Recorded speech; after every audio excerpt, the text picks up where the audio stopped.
नमस्कार मेरे प्यारे श्रोताओं, आज मैं आपके लिए एक अनोखी कहानी लेकर आई हूँ जो आपके दिल को छू जाएगी। आज हम आपको सुनाएंगे गरुड़ और गरुड़नी की एक अद्भुत और रोचक कहानी। यदि आप हमारे चैनल पर नए हैं तो कृपया हमारे चैनल को लाइक करें, सब्सक्राइब करें और शेयर करना न भूलें। तो बिना देर किए चलिए कहानी शुरू करते हैं। एक विशाल और घना जंगल था जो नाना प्रकार के जीव जंतुओं और पक्षियों का बसेरा था। वहां तरह तरह के फल फूल और वनस्पतियां प्रचुर मात्रा में थी। ये जंगल जिस राज्य में स्थित था वहां का राजा अत्यंत न्यायप्रिय और दयालु था। उन्होंने आदेश दिया था कि मनुष्यों का जंगल में प्रवेश वर्जित होगा ताकि प्रकृति और जीव जंतु शांतिपूर्ण जीवन व्यतीत कर सके। राजा स्वयं भी कभी कभी राजकाज से मुक्त होकर जंगल के प्राकृतिक सौंदर्य का आनंद लेने आया करता था। इस जंगल के किनारे एक नदी बहती थी जिसमें विभिन्न प्रकार के जल जीव निवास करते थे। पानी की उपलब्धता के कारण पक्षी और पशु वहां सुखपूर्वक रहते थे और जंगल को छोड़कर जाने की आवश्यकता नहीं होती थी। इस जंगल में गरुड़ भी निवास करते थे। गरुड़ सांप और छोटे जीवों का शिकार कर अपना भोजन प्राप्त करते थे। हालांकि जंगल में कुछ समय से जीवों की संख्या घटने लगी थी और गरुड़ भोजन की तलाश में अन्य जंगलों की ओर जाने लगे। इसी जंगल में एक गरुड़ परिवार अभी भी बचा था। हाल ही में गरुड़नी ने 2 छोटे बच्चों को जन्म दिया था। जंगल में कई बार आग लग चुकी थी और इसी कारण कई जीव जंतु इसे छोड़ चुके थे, लेकिन गरुड़नी अपने छोटे बच्चों के कारण इस जंगल को छोड़ने के लिए तैयार नहीं थी। एक दिन जंगल में फिर आग भड़क उठी। पशु पक्षी चीख पुकार मचाते हुए अपनी जान बचाने के लिए इधर उधर भागने लगे। गरुड़ ने अपनी पत्नी गरुड़नी से कहा, चलो गरुड़नी, हमें भी अपनी जान बचाने के लिए यहाँ से उड़ चलना चाहिए। गरुड़नी ने दृढ़ता से उत्तर दिया, क्या तुम पागल हो गए हो? हमारे छोटे छोटे बच्चों को हम यहाँ कैसे छोड़ सकते हैं? उनका क्या होगा? गरुड़ ने परेशान होकर कहा, तुम्हारी बुद्धि भ्रष्ट हो गई है। इस जंगल के सभी जीव जंतु भाग चुके हैं, केवल हम ही यहाँ बचे हैं। ऐसे समय में जीवन बचाना सबसे महत्वपूर्ण होता है। गरुड़नी ने शांत लेकिन दृढ़ स्वर में कहा, क्या तुम भी ऐसा सोचते हो? गरुड़नी ने अपने स्वामी से कहा, यदि हम इन नन्हे बच्चों को छोड़कर चले जाएंगे तो इनका क्या होगा? पहले भी हमारे बच्चे जंगल की भयानक आग में भस्म हो चुके हैं। गरुड़ ने अधीरता से उत्तर दिया, तुम व्यर्थ ही चिंता और हट कर रही हो। जंगल की लपटें तेजी से हमारी ओर बढ़ रही हैं। ये विचार विमर्श का समय नहीं है। हमें तुरंत यहाँ से प्रस्थान करना चाहिए। यदि हम जीवित रहे तो बच्चों को फिर जन्म दे सकते हैं, परंतु यदि हम न रहे तो बच्चों का कोई अस्तित्व ही नहीं रहेगा। गरुड़नी ने गुस्से और दुख में कहा, तुम एक पिता होकर ये कैसी निर्दयता की बात कर रहे हो? क्या तुम्हें अपने बच्चों की जरा भी परवाह नहीं? पहले हमारे 4 बार के बच्चे इस अग्नि के प्रकोप में खो चुके हैं, अब तुम इन्हें भी छोड़ने की बात कर रहे हो। तुम कैसे नर हो जो ऐसी निष्ठुरता दिखा रहे हो? गरुड़ ने अनमने स्वर में कहा, तुम मेरी बात समझने की कोशिश ही नहीं कर रही हो। यदि हम यहाँ रुके तो सब कुछ जलकर समाप्त हो जाएगा। मैं अपनी जान बचाना चाहता हूँ, मैं यहाँ और रुकने वाला नहीं हूँ। गरुड़नी ने उसे रोकने की कोशिश करते हुए कहा, स्वामी मत जाओ, मैं अकेली अबला स्त्री इन बच्चों को कैसे बचाऊंगी? यदि आप मेरे साथ रहेंगे तो हम कोई ना कोई उपाय अवश्य निकाल लेंगे। हमारे बच्चे अभी छोटे हैं, उड़ भी नहीं सकते। इन्हें छोड़कर जाने का विचार कैसे तुम्हारे मन में आ सकता है? लेकिन गरुड़ ने हार मानकर कहा, तुम्हें समझाना व्यर्थ है, मैं जा रहा हूँ। यदि तुम रहना चाहती हो तो बच्चों के साथ यहाँ रहो और इस अग्नि में जलकर समाप्त हो जाओ। ये कहकर गरुड़ जंगल छोड़कर चला गया। गरुड़नी अपने बच्चों को सीने से लगाकर रोने लगी। बच्चों ने भी अपनी माँ की दशा देखकर क्रंदन करना शुरू कर दिया। गरुड़नी ने दृढ़ निश्चय किया, भले ही मुझे और मेरे बच्चों को इस अग्नि में भस्म होना पड़े, लेकिन मैं इन्हें कभी नहीं छोड़ूंगी। जंगल की आग तेजी से फैल रही थी। गरुड़नी ने सोचा, मुझे कोई ऐसा उपाय करना होगा जिससे मैं अपने बच्चों को बचा सकूं। उसने दूर एक चंदन का छोटा जंगल देखा। वह बच्चों को एक एक कर वहां ले गई और उन्हें सुरक्षित स्थान पर रख दिया। इसके बाद उसने आसपास पड़े सूखे पत्तों और टहनियों को हटाना शुरू किया ताकि आग वहां न पहुंचे। नदी के पास जाकर उसने अपने पंखों को पानी में भिगोया और बच्चों के चारों ओर फैल रही आग पर पानी छिड़कने लगी। आग बुझाने की कोशिश करते करते वह बार बार नदी तक दौड़ती, अपने पंखों को भिगोती और आग पर पानी डालती, लेकिन हर बार अग्नि फिर से सुलग उठती। गरुड़नी दिन रात अपने पंखों को पानी में भिगोकर आग बुझाने की कोशिश करती रही। थकान ने उसकी काया को चूर चूर कर दिया, परंतु उसकी ममता ने उसे रुकने न दिया। 2 दिनों तक निरंतर प्रयास करने के बाद जंगल की भयानक आग कुछ शांत होने लगी, लेकिन गरुड़नी का साहस अब भी अडिग था। वह बार बार पानी में जाकर अपने पंख भिगोती और बच्चों के चारों ओर छिड़कती रहती। अंततः उसकी शक्ति जवाब देने लगी। एक बार जब वह नदी से पानी लेकर लौट रही थी तो उसकी थकी हुई देह पानी के भार से गिर पड़ी। वह निर्जीव सी धरती पर पड़ी रही। समय के साथ उसके शरीर पर चींटियां चढ़ गई। रात की ठंडी हवाओं ने उसे चेतना में लौटाया। जब उसने अपनी आंखें खोली तो खुद को नदी के किनारे पड़ा पाया। जंगल की आग की विभीषिका उसकी स्मृतियों में कौंध गई। उसके बच्चों की चिंता ने उसे व्याकुल कर दिया। क्या मेरे नन्हे बच्चे भी इस अग्नि में भस्म हो गए? यह सोचकर वह दहाड़ मारकर रोने लगी।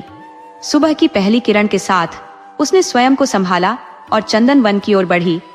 वहां उसने देखा कि बच्चे गर्मी के कारण जमीन पर निढाल पड़े हैं। यह दृश्य देखकर उसका हृदय चीत्कार कर उठा, परंतु ध्यान से देखने पर उसने पाया कि बच्चे सांस ले रहे हैं।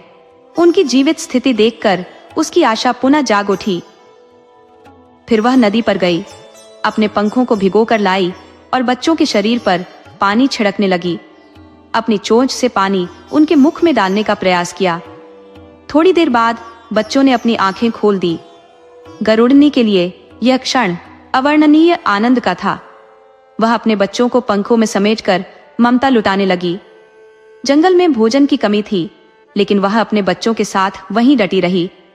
वह पास के छोटे जंगल में जाकर शिकार करती और वापस चंदन वन में लौट आती। समय के साथ बच्चे बड़े हो गए। अब वे उड़ना सीख चुके थे और खुद के लिए भोजन जुटाने लगे। वहीं दूसरी ओर गरुड़, जो उस जंगल को छोड़कर दूसरे जंगल में बस गया था, अपने पूर्व परिवार के बारे में सोचता रहता। उसने मान लिया था कि उसकी पत्नी और बच्चे आग में भस्म हो चुके हैं। अब वहां लौटने का कोई औचित्य नहीं। मुझे अपनी शेष जीवन यात्रा अकेले ही तय करनी होगी, उसने सोचा। इस अकेलेपन से उबरने के लिए उसने उस जंगल में रहने वाली एक अन्य गरुड़नी से संबंध बना लिए, परंतु उसकी यह नई शुरुआत भी संकटों से मुक्त नहीं थी। उस गरुड़नी का पूर्व पति लौट आया और गरुड़ को अपनी पत्नी के साथ देखकर आग बबूला हो गया। एक बार ऐसा हुआ कि गरुड़ और उसका प्रतिद्वंद्वी, जो गरुड़नी को बहाने से चरने के लिए दूसरे जंगल ले गए थे, वहां पहुंचते ही 4-5 अन्य गरुड़ों ने मिलकर उस गरुड़ पर प्रहार किया। चोंचों की मार से उसे अधमरा कर दिया गया। उन गरुड़ों ने सोचा कि वह मर चुका है और उसे वहीं छोड़ दिया। इसके बाद गरुड़नी का पति अपनी पत्नी के पास लौट आया। गरुड़नी ने भी अब अपने पुराने साथी की चिंता करना छोड़ दिया, क्योंकि उसका पति वापस आ चुका था। वहीं घायल गरुड़ पूरे दिन अर्धमृत अवस्था में पड़ा रहा। अगले दिन जब उसने अपनी आंखें खोली तो पीड़ा से उसका हृदय भर गया, परंतु वह अपने भाग्य को स्वीकारते हुए धीरे धीरे उठा और पास की नदी पर जाकर पानी पिया। इसके बाद वह एक चंदन के वृक्ष पर जाकर बैठ गया और वहीं कुछ दिनों तक ठहरकर अपनी चोटों को सहलाता रहा। समय बीता और अब वह नजदीकी वनों में शिकार करने जाने लगा। दिन भर के प्रयासों के बाद वह उसी चंदन वन में लौट आता और रात बिताता, लेकिन यह जीवन भी उसे खाली और अर्थहीन लगने लगा। एक दिन उसके भीतर यह विचार उभरा कि उसे एक बार जाकर यह देखना चाहिए कि उसकी असली पत्नी और बच्चे जीवित हैं या सचमुच जलकर भस्म हो गए। इस विचार ने उसे साहस दिया और वह उस जंगल की ओर लौट गया जहां से वह भाग कर आया था। वहां पहुंचकर उसने पाया कि न तो उसकी पत्नी दिख रही थी और न ही बच्चे। उसे विश्वास हो गया कि वे सब जंगल की आग में समा गए हैं। दुख के साथ उसने उसी जंगल को अपना नया ठिकाना बना लिया। एक दिन ऐसा हुआ कि गरुड़ शिकार की तलाश में जंगल में घूम रहा था। उसी समय गरुड़नी अपने बच्चों के साथ उसी जंगल में आ पहुंची। गरुड़ ने उसे देखा और सोचा कि यह उसकी पत्नी जैसी दिखती है, परंतु बच्चों को देखकर वह पहचान नहीं सका। उसे संदेह हुआ कि यह वही है या कोई और।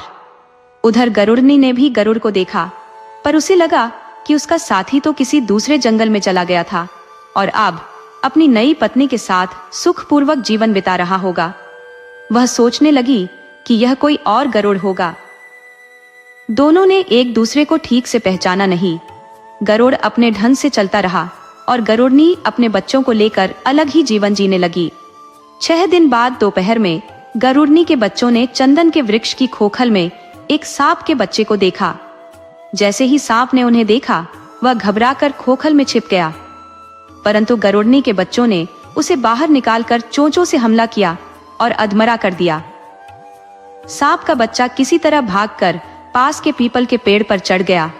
पीपल के पेड़ पर गरुड़ बैठा था। उसने सांप को देखा और अपनी चोंच से उसे मार डाला। इतने में गरुड़नी के बच्चे, जो सांप को खोजते हुए वहां पहुंचे थे, ये दृश्य देखने लगे।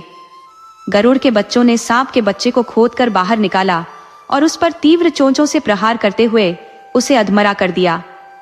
सांप का बच्चा किसी तरह जान बचाकर भागा और पास के पीपल के वृक्ष पर चढ़ गया। उसी वृक्ष पर गरुड़ पहले से बैठा हुआ था। जैसे ही उसने सांप को देखा, उसने बिना देर किए अपनी चोंच से उसे मार डाला। इतने में बच्चे, जो सांप की खोज में वहां पहुंचे थे, गरुड़ के पास आकर बोले, यह हमारा शिकार है, इसे हमें लौटा दीजिए। गरुड़ ने तीखे स्वर में उत्तर दिया, यह मैंने पकड़ा और मारा है, इसलिए यह मेरा है। बच्चे बोले, लेकिन यह हमारा शिकार है, हमने इसे ढूंढा था और यह हमारे पास से भागा था, इसलिए इसे हमें दीजिए। गरुड़ ने अपनी बात पर अड़िग रहते हुए कहा, मैं इसे नहीं दूंगा, ये मेरा है। इस पर बच्चों और गरुड़ के बीच विवाद और तीव्र हो गया। तभी गरुड़नी बच्चों को ढूंढते हुए वहां पहुंची। उसने गरुड़ से कहा, यह शिकार बच्चों का है, उन्होंने इसे खोजा है, इसे उन्हें दे दो। गरुड़ ने प्रतिवाद किया, मैंने इसे पकड़ा है, मैं क्यों दूं? गरुड़नी ने समझाते हुए कहा, तुम बड़े हो, नर हो, बच्चों की बात समझनी चाहिए। यदि हम बड़े ही सहनशील और त्यागी नहीं होंगे तो कैसे चलेगा? गरुड़ ने क्रोधित होकर उत्तर दिया, मैं इसे नहीं दूंगा, चाहे जो हो जाए। गरुड़नी ने व्यथित होकर कहा, हाय मेरी किस्मत, पहले तो इन बच्चों का पिता हमें छोड़कर भाग गया और अब तुम इनके शिकार को देने से भी इनकार कर रहे हो। तुम सब नर एक जैसे ही होते हो। गरुड़ ने हैरान होकर पूछा, इनके पिता कहाँ गए? गरुड़नी ने पूरी घटना उसे सुनाई। सारी बात जानकर गरुड़ के मन में विचार आया कि ये बच्चे और गरुड़नी उसी के हैं। उसने उत्साहित होकर कहा, तुम्हारा पति मैं ही हूं। गरुड़नी ने दृढ़ता से उत्तर दिया, नहीं, तुम मेरे पति नहीं हो। यदि होते तो हमें जलती आग में छोड़कर भागते नहीं। तुम हमारे लिए अब अजनबी हो। ये सुनकर गरुड़ ने अपनी बात कहनी चाहिए, लेकिन गरुड़नी ने बच्चों को लेकर वहां से प्रस्थान कर लिया और चंदन वन में चली गई। गरुड़ ने भी हार नहीं मानी। उसने रात उसी क्षेत्र में गुजारी और सुबह फिर गरुड़ने के पास गया। बच्चों को खेलते देख वह उनके पास पहुंचा और उन्हें लाड प्यार करने लगा, लेकिन बच्चे उससे डर कर दूर भाग गए। गरुड़नी ने तीखे स्वर में कहा, तुम्हें यहाँ आने की कोई आवश्यकता नहीं, तुम मेरे पति नहीं हो। गरुड़ ने कहा, मैं तेरा ही पति हूँ, क्यों नहीं समझती? मुझे स्वीकार कर ले। ये कहते हुए गरुड़ गरुड़नी को मनाने की चेष्टा करने लगा, लेकिन गरुड़नी ने उसकी बातों को ठुकरा दिया। उसने अपनी ठोस आवाज में कहा, भले ही मैं तुम्हें अपने पति के रूप में न मानूं और तुम्हें अपने घर में स्थान न दूं, पर मेरे बच्चों के लिए तुमसे कोई समझौता नहीं होगा। गरुड़ ने आग्रह किया, यदि तुम मुझे स्वीकार नहीं कर सकती तो कम से कम मेरे बच्चों को मुझे सौंप दो। गरुड़नी ने यह सुनकर गहरी पीड़ा अनुभव की और बोली, यदि ये तुम्हारे बच्चे होते तो क्या तुम उन्हें छोड़कर चले जाते? इन बच्चों को बचाने के लिए मैंने जो संघर्ष किया है वह केवल मैं ही जानती हूँ। ये सूर्य और चंद्रमा मेरे साक्षी हैं। गरुड़ ने क्रोधित होकर उत्तर दिया, तुम चाहे जो कहो, पर मुझे मेरे बच्चों को लौटाना होगा। गरुड़नी ने स्पष्ट किया, ये तुम्हारे बच्चे नहीं है और मैं इन्हें किसी को नहीं सौंपूंगी। गरुड़ ने धमकी भरे स्वर में कहा, यदि तुम मेरे बच्चों को नहीं दोगी तो मैं राजा से न्याय की गुहार लगाऊंगा। गरुड़नी ने शांत स्वर में कहा, तुम जिस राजा के पास जाना चाहते हो जाओ, परंतु मैं अपने बच्चों को किसी भी कीमत पर तुम्हें नहीं दूंगी। फिर गरुड़ राजा की नगरी पहुंचा। और वहां के न्यायप्रिय राजा से अपनी व्यथा सुनाई। राजा ने गरुड़ से कहा, कल गरुड़नी और बच्चों को दरबार में लेकर आओ, न्याय होगा। गरुड़ चंदनवन पहुंचा और गरुड़नी से कहा, राजा ने आदेश दिया है कि कल तुम बच्चों के साथ दरबार में उपस्थित हो। गरुड़नी ने उत्तर दिया, ठीक है, मैं बच्चों को लेकर दरबार आऊंगी। राजा का आदेश मैं कभी नहीं टालती, परंतु मैं राजा को सच्चाई बताऊंगी कि कैसे मैंने इन बच्चों को आग से बचाया और उन्हें बड़े प्यार से पाला। मुझे पूरा विश्वास है कि राजा मेरे पक्ष में निर्णय देंगे। अगले दिन गरुड़नी बच्चों को लेकर राजा के दरबार पहुंची। गरुड़ भी वहां उपस्थित था और दरबार का कार्य आरंभ हुआ। राजा ने गरुड़नी से पूछा, क्या तुम इस बात को स्वीकार करती हो कि गरुड़ तुम्हारा पति है? गरुड़नी ने कहा, मुझे इसकी बातों से तो ऐसा प्रतीत होता है कि यह मेरा पति है, परंतु मुझे पूर्ण विश्वास नहीं है। राजा ने गरुड़ से पूछा, क्या ये बच्चे तुम्हारे हैं? गरुड़ ने आत्मविश्वास से कहा, हाँ महाराज, ये मेरे ही बच्चे हैं। राजा ने गरुड़ से उसके गृहस्थ जीवन के विघटन का कारण पूछा। गरुड़ ने उत्तर दिया, महाराज, मैं एक अन्य जंगल में गया था। उसी दौरान जंगल में आग लग गई।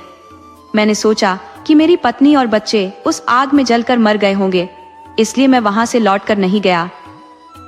राजा ने गरुड़नी से पूछा, क्या यह सच है? गरुड़नी ने दृढ़ स्वर में कहा, महाराज, यह झूठ बोल रहा है। उसने जंगल में आग लगने से लेकर बच्चों को बचाने तक का पूरा वृत्तांत राजा को सुनाया। राजा ने पूरी बात सुनकर कहा, गरुड़, यदि तुम अपनी पत्नी और बच्चों के प्रति इतना लापरवाह थे तो इनकी जिम्मेदारी अब केवल गरुड़ ने की है। फिर राजा ने गरुड़ से पूछा, क्या तुम गरुड़नी और बच्चों को साथ रखने का वचन देते हो? गरुड़ ने कहा, महाराज, मैं अब भी गरुड़नी और बच्चों को अपने साथ रखने के लिए तैयार हूं। वह मेरी पत्नी है और मेरे बच्चों के बिना मेरा जीवन अधूरा है। राजा ने गरुड़नी से प्रश्न किया, क्या तुम गरुड़ के साथ रहना चाहोगी? गरुड़नी ने उत्तर दिया, मैं कैसे इस व्यक्ति के साथ जाऊं जिसने मुझे और मेरे बच्चों को जलती हुई आग में मरने के लिए छोड़ दिया। अब इन पर कैसे विश्वास करूं? मेरे और मेरे बच्चों का नया जीवन शुरू हुआ है। राजा ने गरुड़ से कहा, गरुड़नी तुम्हारे साथ रहने के लिए तैयार नहीं है, अब तुम क्या करोगे? गरुड़ ने विनम्र स्वर में कहा, महाराज, यदि गरुड़नी मेरे साथ रहने को राजी नहीं है तो कोई बात नहीं, परंतु मेरे बच्चों को मुझे सौंप दिया जाए। गरुड़नी ने आक्रोश से कहा, महाराज, मैं अपने बच्चों को कैसे सौंप सकती हूँ? मैंने उन्हें जन्म दिया है, आग से बचाया है, अपनी छाती से लगाकर उनकी परवरिश की है, दिन रात जागकर उनकी रक्षा की है। मैं उन्हें किसी भी हालत में नहीं दूंगी। गरुड़ ने दृढ़ता से कहा, महाराज, मुझे मेरे बच्चे मिलने चाहिए। गरुड़नी ने प्रतिकार करते हुए कहा, मुझे क्षमा करें, पर मैं अपने बच्चों को किसी भी कीमत पर नहीं दूंगी। राजा इस विवाद पर चिंतित हो गए। उन्होंने विचार किया, बच्चों को माता का माना जाए या पिता का? अंततः राजा ने गहन सोच के बाद निर्णय सुनाया, गरुड़नी, तुमने बच्चों को जन्म दिया है, आग से बचाया है और उन्हें पाला पोसा है। तुम्हारी तपस्या और त्याग अद्वितीय है, परंतु समाज के नियमों के अनुसार पिता ही बच्चों का संरक्षक माना जाता है, इसलिए बच्चे गरुड़ को सौंपे जाएंगे। गरुड़नी ने रोते हुए कहा, आप चाहे जो भी निर्णय ले, मैं अपने बच्चों को किसी भी कीमत पर नहीं दूंगी। ये कहते कहते गरुड़नी बेहोश होकर गिर पड़ी। गरुड़ ने मौके का फायदा उठाते हुए बच्चों को उठाया और वहां से चल पड़ा। बच्चे माँ माँ कहकर रोते रहे, पर उनकी माँ उन्हें बचाने के लिए वहां नहीं थी। गरुड़नी ने अपने बच्चों को जाते हुए देखा और विलाप करते हुए नदी के किनारे पहुंचकर तड़प तड़प कर प्राण त्याग दिए। कठोर धूप में उसका शरीर सूखकर चमड़े जैसा हो गया। राजा ने जो निर्णय दिया था वह न्यायप्रिय माना गया, परंतु गरुड़नी की मृत्यु ने सभी को शोक में डाल दिया। कुछ दिन बाद एक बढ़ई की पत्नी नदी पर स्नान करने आई। उसने गरुड़नी के सूखे हुए शरीर को देखा और जिज्ञासा से उसे एक लकड़ी से हटाने की कोशिश की। जैसे ही उसने ऐसा किया, उस मृत शरीर से उठती वाष्प ने उसकी नाक और मुंह में प्रवेश कर लिया। वह घड़ा उठाकर पानी भरने के बाद घर लौट गई। कई समय बीतने पर बढ़ई की पत्नी गर्भवती हुई और 9 मास पूरे होने पर उसने एक सुंदर कन्या को जन्म दिया। वह कन्या धीरे धीरे बड़ी होने लगी। वर्ष बीते और बालिका किशोरावस्था में पहुंच गई। अब वह अपनी माता के गृह कार्यों में सहायता करने लगी। वह जंगल से लकड़ियां लाती, पानी भरती, रसोई बनाती और घर का सारा काम संभालती। उसी राज्य में जहां राजा ने गरुड़ और गरुड़नी के विवाद में न्याय किया था, वह कन्या भी बड़ी हुई।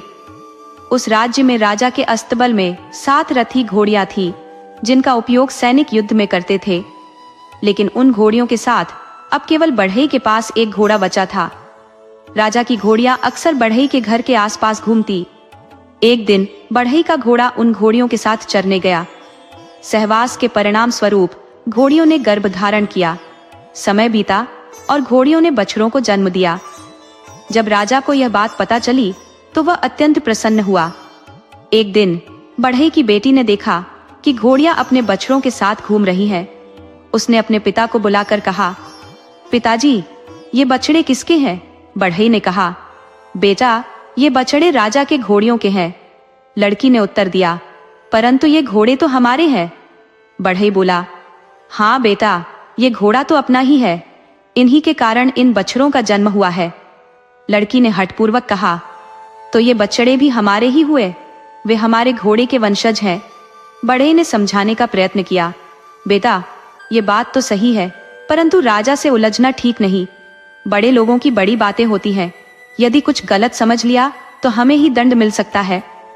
लड़की ने दृढ़ता से कहा, पिताजी, जब ये हमारे घोड़े के वंशज हैं, तो इन्हें राजा को क्यों देना? लड़की ने बछड़ों और घोड़े को अपने अस्तबल में बंद कर दिया। सांझ को जब घोड़ियां राजा के महल लौटी तो उन्होंने बछड़ों को न पाकर हाहाकार मचा दिया। राजा के सेवकों ने खोजबीन शुरू की और देखा कि बछड़े बढ़ई के अस्तबल में बंद है।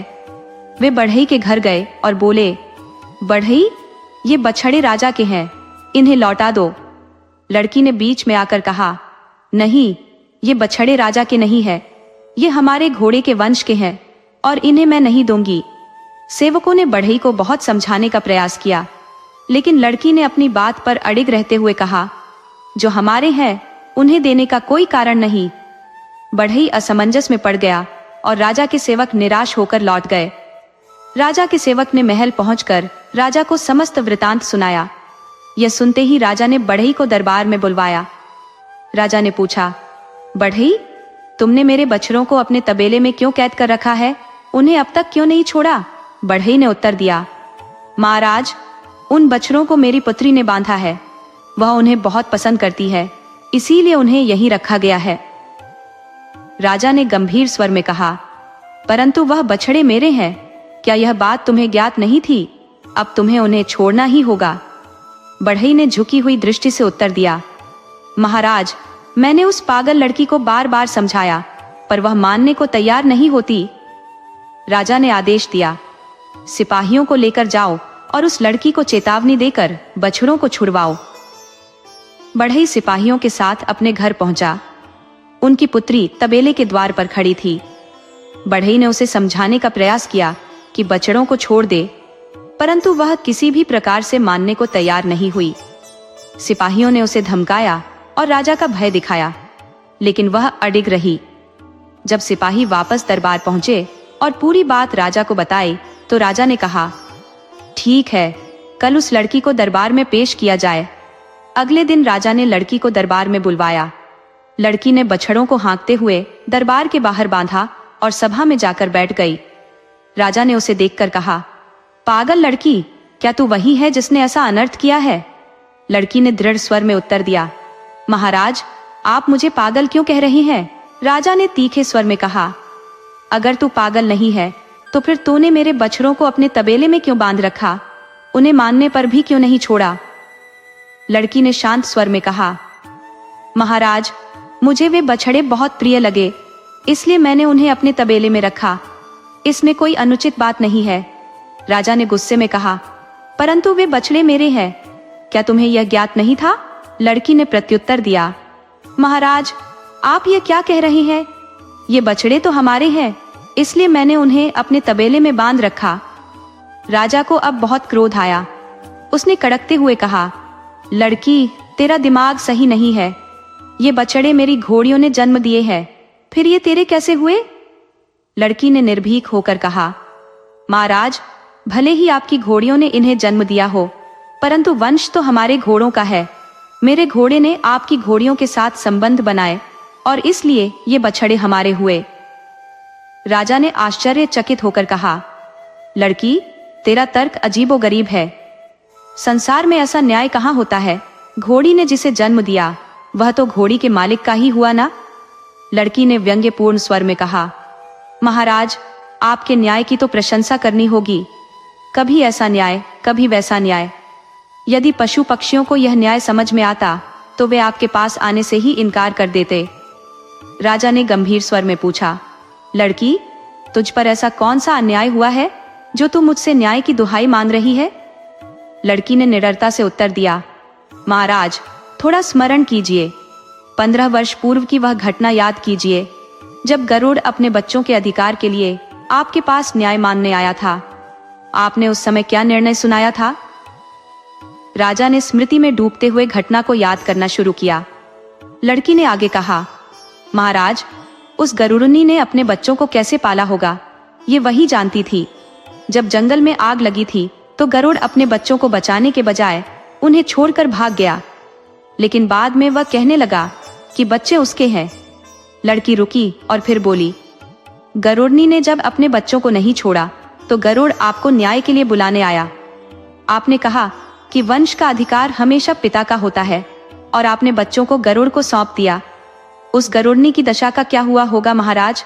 वह अपने बच्चों के बिना तड़प तड़प कर मर गई। राजा को यह घटना अब पूरी तरह याद आ गई। उन्होंने स्वीकार किया, हाँ, यह सच है।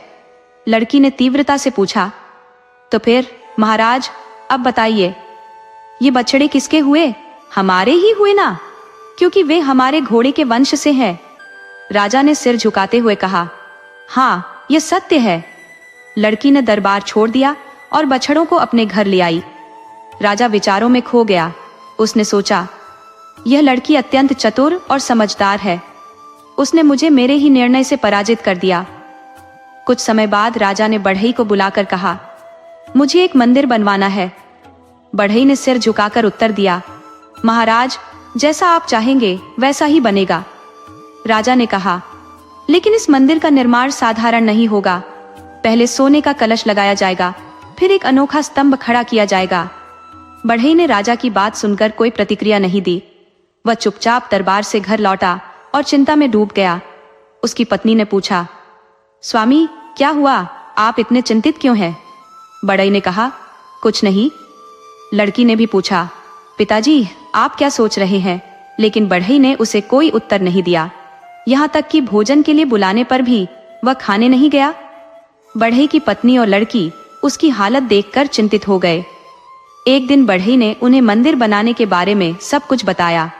ये सुनकर उसकी पत्नी की चिंता बढ़ गई, लेकिन लड़की मुस्कुरा उठी। लड़की ने कहा, पिताजी, आप व्यर्थ में परेशान हो रहे हैं। इसका समाधान हमारे पास है। आप चिंता करना छोड़ दीजिए। बढ़ई ने फिर भी अपनी चिंता नहीं छोड़ी, लेकिन लड़की के आत्मविश्वास ने उसे थोड़ी राहत दी। अगले दिन लड़की ने अपनी ओढ़नी संभाली और राजा के दरबार की ओर बढ़ चली। महल पहुंचने पर उसने राजा को आदरपूर्वक नमस्कार किया। राजा ने उसे ध्यान से देखा और पूछा, लड़की, तुम यहाँ किस उद्देश्य से आई हो?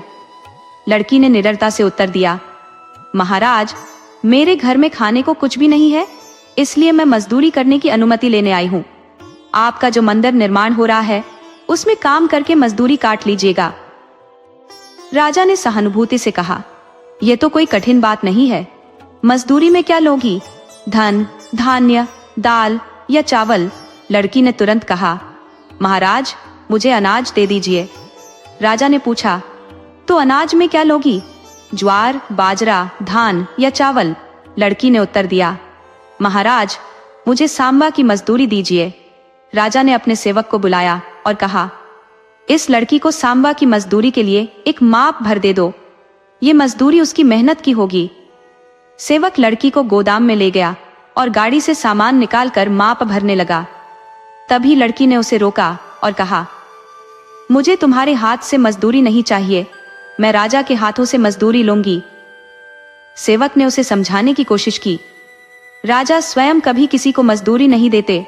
ये काम हमारे जिम्मे होता है, हम उनके नौकर हैं और यही हमारी जिम्मेदारी है। लेकिन लड़की अडिग रही।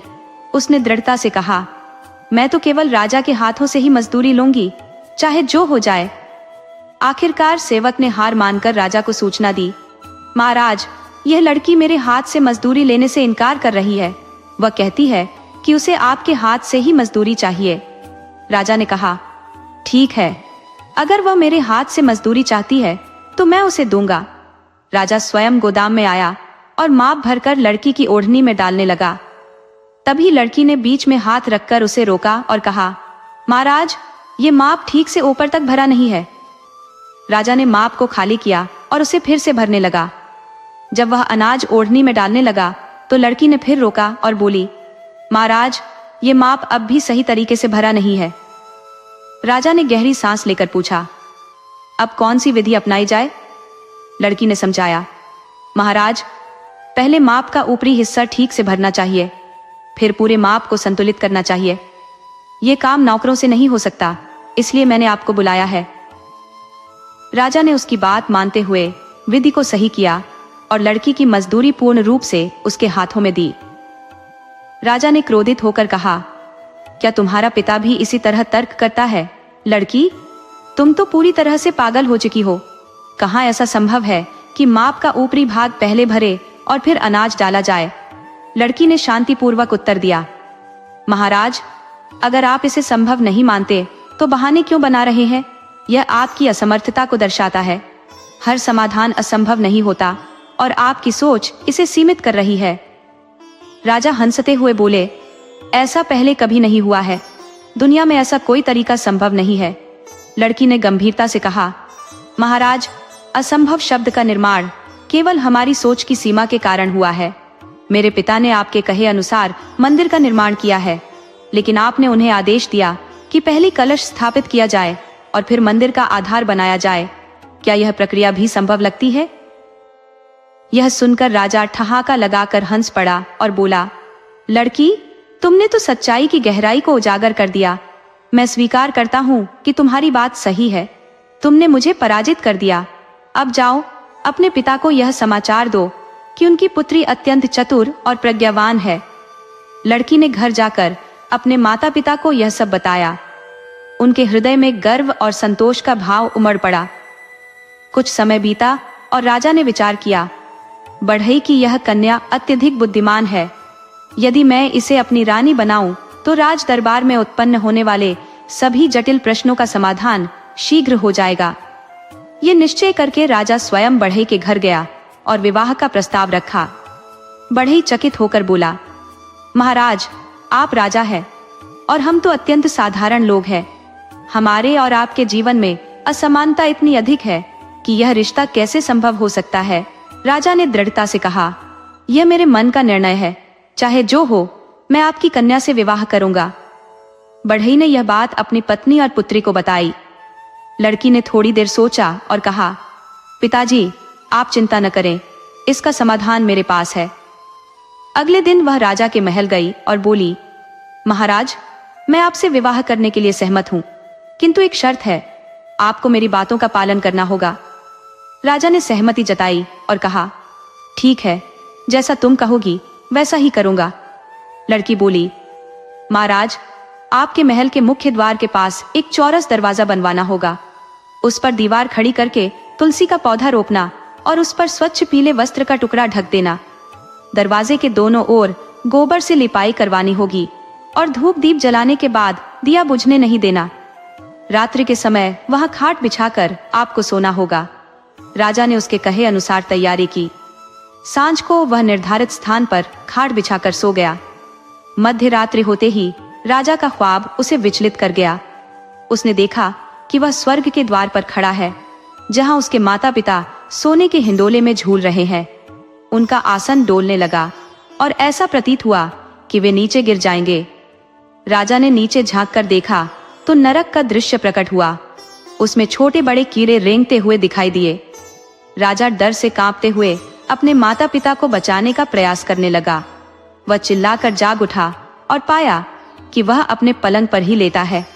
ये सपना था, लेकिन इसे देखकर वह गहरी सोच में पड़ गया। सुबह बढ़ाई की लड़की महल में आई और राजा से पूछा, महाराज, रात्रि का अनुभव कैसा रहा? राजा ने कहा, मैंने वैसा ही किया जैसा तुमने कहा था। रात्रि में जो दृश्य देखा वह विचित्र और भयावह था। लड़की ने मुस्कुराते हुए कहा, महाराज, यह अनुभव आपको यह सिखाने के लिए था कि मन को शुद्ध रखना और हर व्यक्ति के प्रति पवित्र भावना रखना कितना आवश्यक है। आज आप मेरे प्रति छोटी बहन जैसी भावना रखें और देखें आपका अनुभव कैसे बदलता है। राजा ने सहमति व्यक्त की और कहा, आज मैं वैसा ही करूंगा। अगली रात राजा ने पुनः खाट पर सोते हुए स्वप्न देखा। उसने पाया कि वह स्वर्ग में है, जहां उसके माता पिता सोने के झूले में झूल रहे हैं, आनंद से पान खा रहे हैं। उनके चारों ओर फूल खिले हुए हैं और नीचे सुंदर बगीचा दिखाई दे रहा है। राजा यह देखकर अत्यंत प्रसन्न हुआ।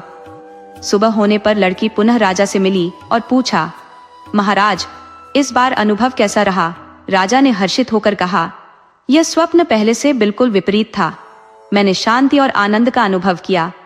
लड़की ने कहा, महाराज, यही आपके मन की शुद्धता और भावना की शक्ति है। जीवन में हर भावना को सही दिशा देना ही सच्चा राजधर्म है। रात्रि में जो अनुभव राजा ने देखा वही उसने लड़की को सुनाया।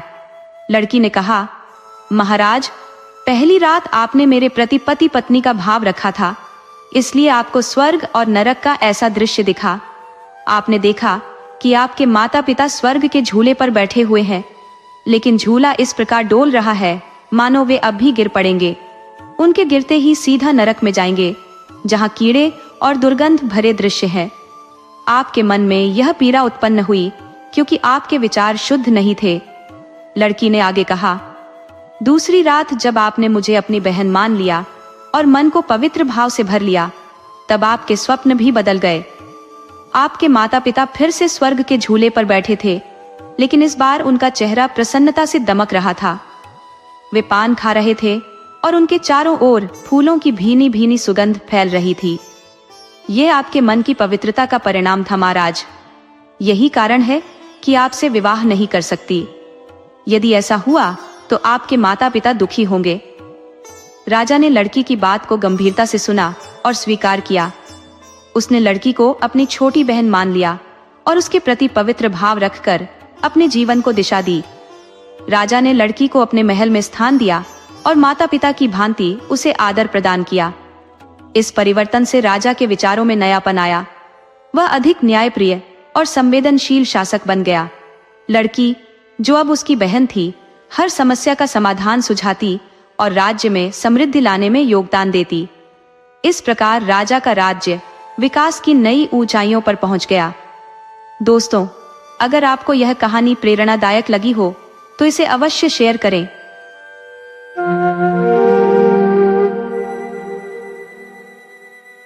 बहुत पुराने समय की बात है। एक प्रतिष्ठित सेठ थे। उनके 7 बेटे अपने अपने जीवन में व्यस्त थे, जिनकी शादी हो चुकी थी और वे अपने पिता के व्यापार को संभालने में मदद करते थे। सेठ जी अब वृद्ध हो चले थे, इसलिए उन्होंने अपने सभी व्यवसाय की जिम्मेदारी अपने पुत्रों को सौंप दी। उन्होंने मन में ठान लिया कि अब वह यात्रा करेंगे, क्योंकि युवावस्था में उन्होंने अपना सारा समय और ऊर्जा व्यापार को समर्पित कर दी थी। अब वह निश्चिंत होकर संसार देखने का आनंद लेना चाहते थे। परिवार वालों ने यह सुनते ही कहा, आपकी उम्र अब ऐसी नहीं है कि अकेले यात्रा कर सके, हमें आपकी सुरक्षा की चिंता होगी। उस समय प्राचीन व्यापारी और राजे महाराजे यात्रा में अपने साथ कुछ लोग ले जाया करते थे। सेठ जी को भी यही सलाह दी गई। एक दिन सेठ जी के पास उनका नाई आया। हजामत के दौरान सेठ जी ने नाई को अपनी यात्रा की योजना के बारे में बताया और उससे कहा, यदि तुम मेरे साथ चलो तो मैं तुम्हें प्रतिदिन एक स्वर्ण मुद्रा दूंगा। ये सुनकर नाई अत्यंत प्रसन्न हुआ, क्योंकि वह साल भर में मुश्किल से 12 स्वर्ण मुद्राएं कमा पाता था। लेकिन उसकी तबीयत ठीक नहीं थी, इसलिए उसने कहा, सेठ जी, मैं तो आपके साथ नहीं जा सकता, पर मेरा बेटा आपके साथ जा सकता है। मैं उससे पूछकर आपको खबर दूंगा। नाई ने घर जाकर अपने बेटे से इस विषय में बात की, लेकिन उसका बेटा नई नई शादी के बाद अपनी पत्नी को छोड़ने के लिए तैयार नहीं था। उधर प्रतिदिन एक स्वर्ण मुद्रा कमाने का लोभ भी था। उसकी पत्नी ने उसे समझाया, यदि तुम ऐसे मौके गंवाओगे तो हमारी गृहस्थी कैसे चलेगी। सेठ के साथ जाओ, परंतु अपनी एक शर्त रखो। पत्नी ने एक उपाय सुझाया। उसने कहा, तुम सेठ जी से ये शर्त रखो कि हर दिन तुम उनसे एक ऐसा प्रश्न पूछोगे जिसका उत्तर वे न दे पाए। यदि किसी दिन वे उत्तर न दे सके तो तुम उसी दिन लौट आना। ये बात बेटे को जंच गई। वह सेठ जी के पास गया और कहा, सेठ जी, मैं आपके साथ चलने को तैयार हूँ, लेकिन मेरी एक शर्त है। आपको हर दिन मेरे प्रश्न का उत्तर देना होगा। यदि किसी दिन आप उत्तर नहीं दे सके तो मैं उसी दिन वापस लौट आऊंगा। सेठ जी उसकी बात सुनकर मुस्कुराए और बोले, ठीक है, यात्रा में बातें भी होती हैं, तुम्हारे प्रश्न भी उन्हीं का हिस्सा होंगे। नाई के बेटे ने यह बात मान ली और दोनों तीर्थ यात्रा पर निकल पड़े। चलते चलते वे मेवाड़ राज्य पहुंच गए। वहां की भूमि ऐतिहासिक और सांस्कृतिक धरोहर से परिपूर्ण थी। इस यात्रा के दौरान सेठ जी और नाई के बेटे के बीच रोचक वार्तालाप और घटनाएं घटित होने लगी, जो उनकी यात्रा को और भी स्मरणीय बना गई। मेवाड़ राज्य अपनी अद्वितीय ख्याति के लिए प्रसिद्ध था। ये क्षेत्र कभी राणा वंश की शान और गौरव का केंद्र हुआ करता था। यहाँ की भौगोलिक संरचना में पर्वतों की भरमार थी और रास्ते अक्सर पत्थरीले व ऊबड़ खाबड़ थे। इस राज्य का सबसे प्रसिद्ध नगर चित्तौड़ था, जिसे ऐतिहासिक धरोहरों और वीर गाथाओं के लिए जाना जाता है। सेठ और नाई जब चित्तौड़ पहुंचे तो उन्होंने किले के भीतर प्रवेश किया। इस भव्य किले में उन्होंने कई ऐतिहासिक स्थलों का अवलोकन किया, जैसे पद्मिनी का महल, रत्न सिंह का महल, पतसिंह का महल, शिव मंदिर, काली मंदिर, मीराबाई का मंदिर और कई अन्य स्मारक। उन्होंने वहां मौजूद बावड़ियों और कुन्नों का भी निरीक्षण किया, जो किले की जल प्रबंधन प्रणाली का हिस्सा थी। इन दर्शनीय स्थलों को देखने के बाद दोनों ने पास की एक नदी के किनारे विशाल वृक्षों के नीचे डेरा डाल दिया, जहां कई अन्य यात्री भी ठहरे हुए थे। सेठ जी ने नाई को कुछ पैसे देकर कहा कि वह बाजार जाकर खाने पीने का सामान खरीद लाए। नाई पैसे लेकर बाजार की ओर चल पड़ा। रास्ते में उसने देखा कि एक भटियारा, एक सैनिक और एक वेश्या मिलकर एक व्यक्ति को पकड़े हुए राज दरबार की ओर ले जा रहे थे। वे तीनों जोर जोर से कह रहे थे, ये व्यक्ति बड़ा ठग है, इसने हम सभी को धोखा दिया है। आज इसे पकड़ने में कामयाब हुए हैं और अब इसे राजा के सामने पेश करेंगे ताकि इसे उचित सजा दी जा सके। उनके साथ भारी भीड़ भी चल रही थी। यह दृश्य देखकर नाई चकित हुआ, लेकिन उसने ध्यान न देकर अपना सामान खरीदने का कार्य पूरा किया। जब नाई सामान लेकर वापस लौट रहा था तो उसने देखा कि वही ठग नगर के लोगों के बीच स्वतंत्रता से घूम रहा था। उसने उत्सुकतावश कुछ लोगों से पूछा तो पता चला कि ठग ने अपने अपराधों को राजा के सामने स्वीकार कर लिया था, लेकिन फिर भी राजा ने उसे दंडित करने के बजाय मुक्त कर दिया। ये जानकर नाई को बड़ा अचंभा हुआ। वह सोचने लगा कि आखिर ऐसा क्या कारण रहा होगा कि अपराध स्वीकार करने के बावजूद ठग को सजा नहीं दी गई। नाई यह सोचते हुए सेठ जी के पास पहुंचा। उसने सामान उनके सामने रखा और कहा, सेठ जी, मुझे तो कुछ भी समझ नहीं आ रहा, मैं अब घर लौटना चाहता हूँ। सेठ जी मुस्कुराते हुए बोले, तुम्हें जरूर कुछ असाधारण घटना देखने को मिली होगी। पहले खाना बनाओ, फिर मैं तुम्हारे सवाल का उत्तर दूंगा। सेठ जी की बात सुनकर नाई चुपचाप भोजन बनाने में जुट गया। उसने खाना तैयार किया, बर्तन साफ किए और दोनों ने साथ मिलकर भोजन किया। खाने के बाद नाई ने सेठ जी का बिस्तर लगा दिया और आराम के लिए कवर भी दे दिया। जब सेठ जी सोने के लिए तैयार हो गए तो नाई ने बर्तन धोने का काम पूरा किया और फिर उनके पास आकर उनके पैर दबाने लगा। वह विनम्रता से बोला, सेठ जी, अब तो मेरे प्रश्न का उत्तर दीजिए, आपने अभी तक कुछ नहीं कहा। तब सेठ जी बोले, पहले अपनी देखी हुई घटना विस्तार से सुना। नाई ने जब अपनी बात कहनी शुरू की तो सेठ जी बोले, मैं भी एक रोचक किस्सा सुनाता हूँ, ध्यान से सुनो। सेठ जी ने कहा, एक समय की बात है, एक निर्धन जाट था जिसकी स्थिति इतनी दयनीय थी कि उसके पास खाने के लिए भी कुछ नहीं बचा था। भूख से व्याकुल होकर उसने अपनी टूटी फूटी हांडी और थोड़े से चावल बांधे और घर छोड़ दिया। चलते चलते वह एक सराय में रुका और भटियारिन से बोला, इन चावलों को मेरी हांडी में पका देना, मैं इधर उधर घूम कर आता हूँ। भटियारिन ने उसकी हांडी में चावल पकने रख दिए, लेकिन जाट कहीं गया नहीं सराय में ही छिपकर बैठ गया और भटियारिन की गतिविधियां देखने लगा। जब चावल पक गए तो भटियारिन का एक बेटा आया और उसने चावल मांगे। भटियारिन ने उसे 2 चम्मच चावल दे दिए। फिर दूसरा बेटा आया और उसने भी चावल मांगे। उसे भी 2 चम्मच चावल दे दिए गए। ये सब जाट देखता रहा। कुछ देर बाद जाट बाहर निकला और भटियारिन से चावल मांगे। भटियारिन ने चावलों के साथ उसकी हांडी भी उसके सामने रख दी। जाट ने हांडी को कान से लगाया और गंभीरता से बोला, चुप भी हो जा, मैं सब समझ गया। तुमने अपने दोनों बेटों को 2-2 चम्मच चावल दिए और अब मुझे यही बचा चावल दे रही हो। इतना कहकर उसने हांडी से बचे हुए चावल निकालकर खा लिए। भटियारिन यह देखकर अचंभित हो गई। उसने जाट से पूछा, तुम ये क्या कर रहे थे और यह बात कैसे जानते हो? जाट ने गंभीरता से कहा, यह हांडी जादुई है। ये कान में सारी चोरी चकारी का हाल बता देती है। जो चावल तुमने निकाले वह इसने मुझे बता दिए। ये सुनकर भटियारिन को हांडी के प्रति लालच हो गया। उसने सोचा, यदि यह हांडी मुझे मिल जाए तो मैं अपनी सराय में होने वाली हर चोरी का रहस्य जान सकती हूँ। उसने तुरंत जाट से कहा, यह हांडी मुझे दे दो, मैं तुम्हें इसके बदले अच्छी खासी कीमत दूंगी। जाट ने बड़ी चतुराई से कहा, इस हांडी की कीमत 100 रुपये है। यदि तुम्हें इसे खरीदना है तो 100 रुपये अभी दे दो। भटियारिन ने जल्दी से 100 चांदी के सिक्के लाकर उसे दिए और हांडी को अपने कब्जे में ले लिया। जाट ने पैसे लिए और वहां से तुरंत चला गया। सेठ जी ने कहानी खत्म कर नाई से पूछा, अब बताओ, तुम्हारी देखी गई घटना ने तुम्हें क्या सिखाया? इतने में भटियारिन का पति वहां पहुंचा। भटियारिन ने उत्साहपूर्वक उसे वह हंडिया दिखाते हुए कहा, मैंने इसे रुपये 100 में खरीदा है। पति ने यह सुनते ही क्रोधित होकर हंडिया को उठाया और जोर से जमीन पर दे मारा। हंडिया टुकड़े टुकड़े हो गई। भटियारिन ने उसे समझाने की कोशिश की और हंडिया की जादुई करामात के बारे में बताया कि यह चोरी चकारी की बातों का भेद खोल देती है। यह सुनकर भटियारिन का पति और अधिक उग्र हो गया और बोला, तुम्हें रुपये 100 में फूटी हंडिया बेचकर वह ठग तुम्हें मूर्ख बना गया। अब मैं उसे ढूंढकर उसके सारे पैसे वापस लाऊंगा। यह कहकर वह लाठी उठाकर ठग के पीछे जाने के लिए जंगल के रास्ते पर निकल पड़ा। उधर ठग रुपये 100 लेकर जंगल में ही जा रहा था। तभी एक भूखा रीछ उसे देखता है और तेजी से उसके पीछे दौड़ने लगा। ठग ने खुद को बचाने के लिए एक पेड़ की आड़ ले ली। रीछ ने पेड़ के दूसरी ओर से अपने हाथ बढ़ाए, लेकिन ठग ने बड़ी फुर्ती से रीछ के दोनों हाथ पकड़ लिए। अब दोनों पेड़ के चारों ओर घूमते रहे।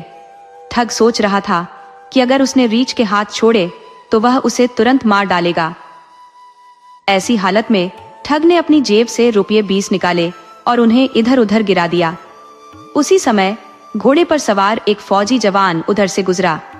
उसने यह विचित्र दृश्य देखा। रीछ और ठग पेड़ के चारों ओर घूम रहे थे। जवान को लगा कि रीछ इस आदमी को मार डालेगा। जवान ने अपनी बंदूक उठाई, लेकिन जैसे ही उसने गोली चलाने की तैयारी की, ठग चिल्लाया, रुको, यह रीछ मेरा पालतू है। ये मेरे आदेश पर काम करता है और पैसा निकालने में माहिर है। लेकिन आप जैसे बाहरी व्यक्ति को देखकर यह थोड़ा डर गया है और रुक गया है। जवान ठग की बातों पर यकीन कर बैठा, खासकर जब उसने जमीन पर पड़े रुपये 20 देखे। उसने सोचा, यह रीछ सचमुच करामाती है। अगर यह मेरा हो जाए तो मैं अपनी मर्जी से पैसे निकलवा सकता हूँ। यह सोचकर जवान बोला, मुझे यह रीछ बेच दो, मुझे इस समय पैसों की बहुत जरूरत है। ठग ने जवान की बात सुनकर कहा, अगर तुम्हें यह रीछ चाहिए तो रुपये 400 और अपना घोड़ा मुझे दे दो। मैं तुम्हें रीछ के हाथ पकड़ने का तरीका सिखा दूंगा, और हाँ, ये रुपये 20 भी मैं ले जाऊंगा। जवान ने अपनी स्थिति बताते हुए कहा, मेरे पास तो सिर्फ रुपये 300 है, क्या तुम रुपये 300 में इसे दे सकते हो? ठग ने थोड़ी देर सोचा, फिर कहा, ठीक है, रुपये 300 दे दो, मैं इसे तुम्हारे हवाले कर देता हूँ। बाकी पैसे और घोड़ा मुझे दे देना जब तुम्हारे पास हो। जवान ने रुपये 300 उसे दिए और ठग वहां से तेजी से निकल गया। उस आदमी ने फौजी की बात मानकर सौदा तय कर लिया। फौजी ने घोड़े से उतरकर रुपये 300 जमीन पर रख दिए और रीछ को मजबूती से पकड़ लिया। ठग ने जल्दी से वह रुपये 300 और पहले से पड़े रुपये 20 उठाए और घोड़े पर चढ़कर भाग निकला। फौजी अब रीछ के साथ पेड़ के चारों ओर घूमने लगा, लेकिन रीछ ने एक भी पैसा नहीं निकाला। धीरे धीरे उसे अपनी भूल का एहसास हुआ। वह समझ गया कि अगर रीछ को छोड़ देता है तो रीछ उसे मार डालेगा और पकड़े रहने पर उसकी स्थिति और खराब होती जा रही थी। इतने में भटियारा वहां आ पहुंचा। उसने फौजी को समझाया, ये आदमी जिसने तुम्हारा घोड़ा और पैसा ले लिया बहुत बड़ा ठग है। इसने हमारे यहाँ भी ₹100 में फूटी हंडिया बेचकर ठगी की थी। सोचो रीछ के पेट में रुपया कैसे आ सकता है। ये कहते हुए भटियारा ने अपनी लाठी उठाई और रीछ को मार डाला, जिससे फौजी की जान बच गई। इसके बाद भटियारा और फौजी ठग को पकड़ने के लिए घोड़े के खुरों के निशान का पीछा करते हुए आगे बढ़े। उधर ठग घोड़े पर सवार होकर दूसरे शहर पहुंचा। शाम होते ही उसने एक सराय में डेरा डाला और घोड़े को 2 सेर दाना खिलाया। सुबह होने से पहले ठग ने घोड़े की लीद में ₹200 डाल दिए। जब सुबह सराय के मालिक ने लीद देखी तो ठग ने पानी मांगकर उसे धोना शुरू किया और उसमें से ₹200 निकालकर दिखाया। उसने कहा, मेरा घोड़ा करामाती है, जितना दाना इसे खिलाओ उतना ही पैसा इसकी लीद से निकलता है। ये सुनकर सराय के मालिक की आंखों में लालच आ गया। उसने सोचा, अगर मैं ये घोड़ा खरीद लूं तो धन की कमी कभी नहीं होगी। आखिरकार कई विनती और सौदेबाजी के बाद ठग ने ₹1000 लेकर घोड़ा बेच दिया और वहां से चलता बना। सराय के मालिक ने सोचा कि वह जल्द ही अपना पैसा वसूल कर लेगा। उसने घोड़े को 10 सेर दाना खिला दिया। ज्यादा खा लेने के कारण घोड़े का पेट फूल गया और वह मर गया। घोड़ा मरकर सराय के दरवाजे पर पड़ा रहा। उसी समय भटियारा और फौजी वहां से गुजरे। फौजी ने घोड़े को पहचान लिया और कहा, यह मेरा घोड़ा है, इसे ठग ने मुझसे छीना था। सराय के मालिक ने पूरी बात बताई कि ठग ने उसे यह कहकर ₹1000 में घोड़ा बेचा था कि यह करामाती है। फौजी ने कहा, यह घोड़ा मेरा है और इसमें कोई करामात नहीं थी। उस ठग ने हम सभी को मूर्ख बनाया है। अब हमें उसे ढूंढकर अपना पैसा वसूल करना होगा। इसके बाद भटियारा, फौजी और सराय के मालिक तीनों मिलकर ठग को पकड़ने के लिए निकल पड़े। भटियारा, फौजी और तवायफ तीनों उस ठग की खोज में निकल पड़े। काफी भटकने के बाद उन्हें ठग उसी शहर में घूमता हुआ मिल गया। उन्होंने उसे पकड़ा, लेकिन जब वह अपनी गलती मानने को तैयार नहीं हुआ तो वे उसे राजा के न्यायालय में ले गए। सबसे पहले भटियारा ने अपनी बात राजा के समक्ष रखी। उसने कहा, महाराज, यह व्यक्ति ठग है। इसने मेरी पत्नी को एक फूटी हंडिया ₹100 में बेच दी और दावा किया कि यह हंडिया करामाती है और चोरों का पता बता सकती है। राजा ने ठग से पूछा, क्या भटियारा सही कह रहा है?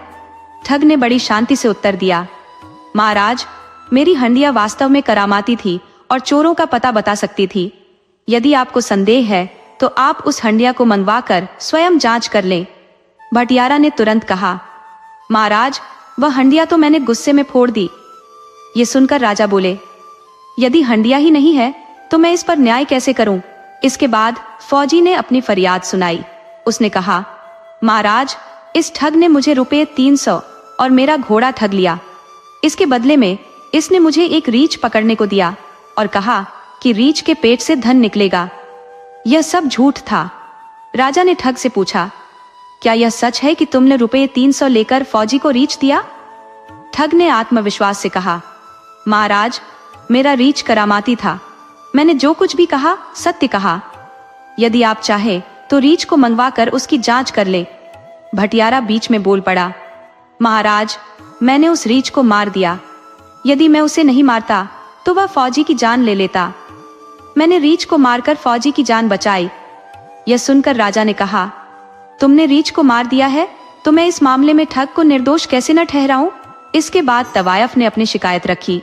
उसने कहा, महाराज, इस ठग ने मुझे ₹1000 में एक घोड़ा यह कहकर बेच दिया कि वह जितना दाना खाएगा उतने रुपये लीद में निकालेगा। मैंने विश्वास किया, लेकिन यह धोखा था। राजा ने ठग से पूछा, क्या तुमने सचमुच यह घोड़ा करामाती बताया था? ठग ने राजा को जवाब दिया, महाराज, आप घोड़े को मंगवाकर स्वयं उसकी जांच कर लें। यदि मैं झूठा हूं तो मुझे कठोरतम दंड दीजिए। तवायफ ने सिर झुकाकर कहा, महाराज, घोड़ा तो मर चुका है। राजा ने ठंडी सांस लेते हुए कहा, घोड़ा ही नहीं है तो मैं इस पर फैसला कैसे सुनाऊं? अंततः किसी भी ठोस सबूत के अभाव में राजा ने ठग को निर्दोष घोषित कर दिया और उसे छोड़ने का आदेश दिया। रात गहरा चुकी थी और राजा ने सभी को सुबह जल्दी जागने का निर्देश देकर विदा कर दिया। दोस्तों, यदि आपको यह कहानी पसंद आई हो तो कृपया हमारे चैनल को लाइक करें, सब्सक्राइब करें और इसे अपने दोस्तों के साथ शेयर करें। राधे राधे।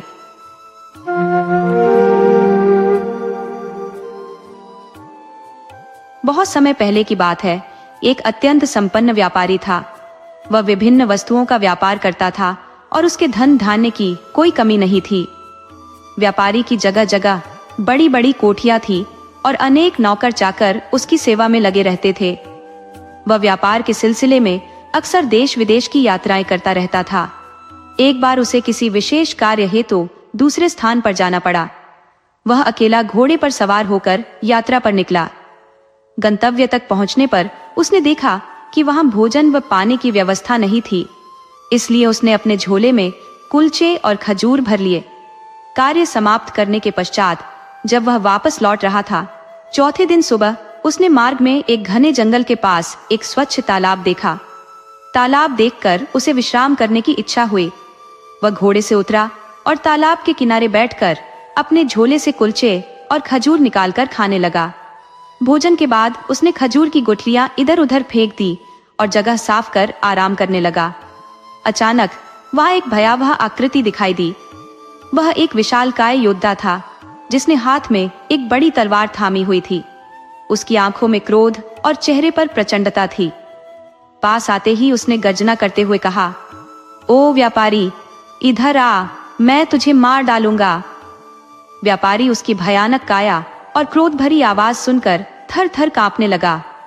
वह भयभीत होकर बोला, हे स्वामी, मैंने ऐसा कौन सा अपराध किया है जिसके लिए आप मेरी हत्या करना चाहते हैं? उस योद्धा ने क्रोधपूर्वक उत्तर दिया, तूने मेरे पुत्र की हत्या की है। अब तुझे इसके प्रायश्चित के रूप में अपने प्राण देने होंगे। व्यापारी ने दया की याचना करते हुए कहा, स्वामी, मैंने तो आपके पुत्र को देखा तक नहीं, मैं उसकी हत्या कैसे कर सकता हूँ? तब वह योद्धा बोला, क्या तू इस मार्ग से नहीं गुजरा? क्या तूने अपनी झोली से खजूर नहीं खाए और उनकी गुठलियां जमीन पर नहीं फेंकी? व्यापारी ने सहमते हुए कहा, हाँ, यह तो सत्य है, लेकिन इसमें आपके पुत्र की मृत्यु का क्या संबंध है? योद्धा ने गुस्से से कहा, जब तूने गुठलियां फेंकी तो उनमें से एक गुठली इतनी जोर से मेरे पुत्र की आंख में जाकर लगी कि वह बेचारा उसी क्षण दम तोड़ गया। अब मैं तुझे छोड़ूंगा नहीं। व्यापारी ने कहा, हे स्वामी, मैंने आपके पुत्र को जानबूझकर कोई हानि नहीं पहुंचाई।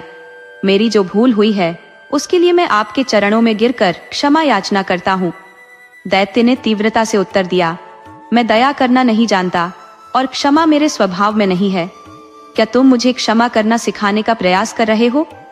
मेरे लिए इतना ही पर्याप्त है कि मृत्यु का प्रतिकार मृत्यु से हो। मैं तुम्हें जीवित नहीं छोड़ सकता। ये कहते हुए दैत्य ने व्यापारी को पकड़कर भूमि पर गिरा दिया और उसे मारने के लिए अपनी तलवार उठाई। व्यापारी ने अपने परिवार, पत्नी, पुत्रों और पुत्रियों की याद कर विलाप करना शुरू कर दिया। उसने ईश्वर का स्मरण करते हुए प्राणों की भीख मांगनी चाहिए। दैत्य ने सोचा, जब यह विलाप करते करते थक जाएगा तब इसे मार दूंगा। देखता हूं ये कब तक गिड़गिड़ाता रहेगा। लेकिन व्यापारी ने रोना धोना बंद नहीं किया। दैत्य ने झुंझलाकर कहा, तू व्यर्थ ही अपने और मेरे समय को बर्बाद कर रहा है। चाहे तेरी आंखों से आंसू की जगह रक्त भी बहे, फिर भी मैं तुझे नहीं छोड़ूंगा। व्यापारी ने उत्तर दिया, हे स्वामी, ये कितनी दुखद बात है कि मेरी याचना आपके हृदय को पिघला नहीं पा रही। आप एक निर्दोष प्राणी को मारने का संकल्प लिए हुए हैं। मेरे प्रार्थना और गिड़गिड़ाने का आप पर कोई प्रभाव नहीं पड़ता। अब तो मुझे विश्वास ही नहीं होता कि आप मुझे जीवित छोड़ देंगे। दैत्य ने कठोरता से कहा, नहीं, मैं तुम्हें अवश्य मारूंगा। यह तुम्हारा भ्रम है कि मैं पिघल जाऊंगा। जब व्यापारी ने देखा कि दैत्य उसे किसी भी स्थिति में जीवित नहीं छोड़ेगा, तो उसने कहा, हे स्वामी, यदि आपने मुझे मारने का निश्चय कर ही लिया है और मुझे कोई क्षमा देने के लिए तैयार नहीं है, तो कृपया मुझे एक अवसर दे। मैं घर जाकर अपनी पत्नी और पुत्रों से विदा लेना चाहता हूँ। अपनी संपत्ति अपने उत्तराधिकारियों में बांटना चाहता हूँ ताकि मेरे पीछे कोई विवाद ना हो। मैं ये वचन देता हूँ कि यह सब करने के बाद मैं इसी स्थान पर वापस आ जाऊंगा। तब आप जो उचित समझे करें। दैत्य ने व्यंग्य करते हुए कहा, यदि मैंने तुम्हें जाने दिया और तुम वापस न आए तो फिर क्या होगा? व्यापारी ने दृढ़ता से कहा, मैं जो कहता हूँ उससे कभी विचलित नहीं होता। यदि आपको विश्वास न हो तो मैं उस परमपिता की सौगंध खाता हूँ जिसने इस समस्त सृष्टि को रचा है, मैं अवश्य लौट कर आऊंगा। दैत्य ने पूछा, तुम्हें यह सब करने के लिए कितना समय चाहिए? व्यापारी ने निवेदन किया, मुझे केवल 1 वर्ष की मोहलत प्रदान करें ताकि मैं अपनी समस्त संपत्ति का उचित प्रबंधन कर सकूं और फिर आपकी सेवा में स्वयं को प्रस्तुत कर सकूं। मेरा अंत समय चिंता मुक्त हो सके। मैं यह प्रतिज्ञा करता हूं कि 1 वर्ष पश्चात मैं इसी स्थान पर लौट आऊंगा। दैत्य ने कहा, ठीक है, मैं तुम्हें 1 वर्ष के लिए जाने दूंगा, परंतु यह वचन ईश्वर को साक्षी मानकर दो। व्यापारी ने परमपिता को साक्षी मानकर अपनी प्रतिज्ञा की पुनरावृत्ति की। इसके उपरांत दैत्य ने उसे उस स्थान पर छोड़ दिया और स्वयं अंतर्ध्यान हो गया। व्यापारी ने घोड़े पर सवार होकर अपने गृह की ओर प्रस्थान किया। मार्ग में उसके मन की दशा विचित्र हो उठी।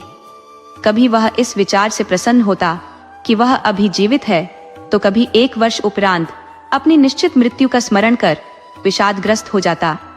जब वह अपने घर पहुंचा तो उसकी पत्नी और परिवारजन उसे देखकर हर्षित हुए, किंतु व्यापारी उनके समक्ष फूट फूट कर रोने लगा। यह देखकर परिजन चकित रह गए और यह अनुमान लगाने लगे कि अवश्य व्यापार में कोई भारी हानि हुई होगी अथवा कोई अत्यंत प्रिय वस्तु उससे छिन गई है। वे व्यापारी के इस व्यवहार का कारण समझने में असमर्थ रहे।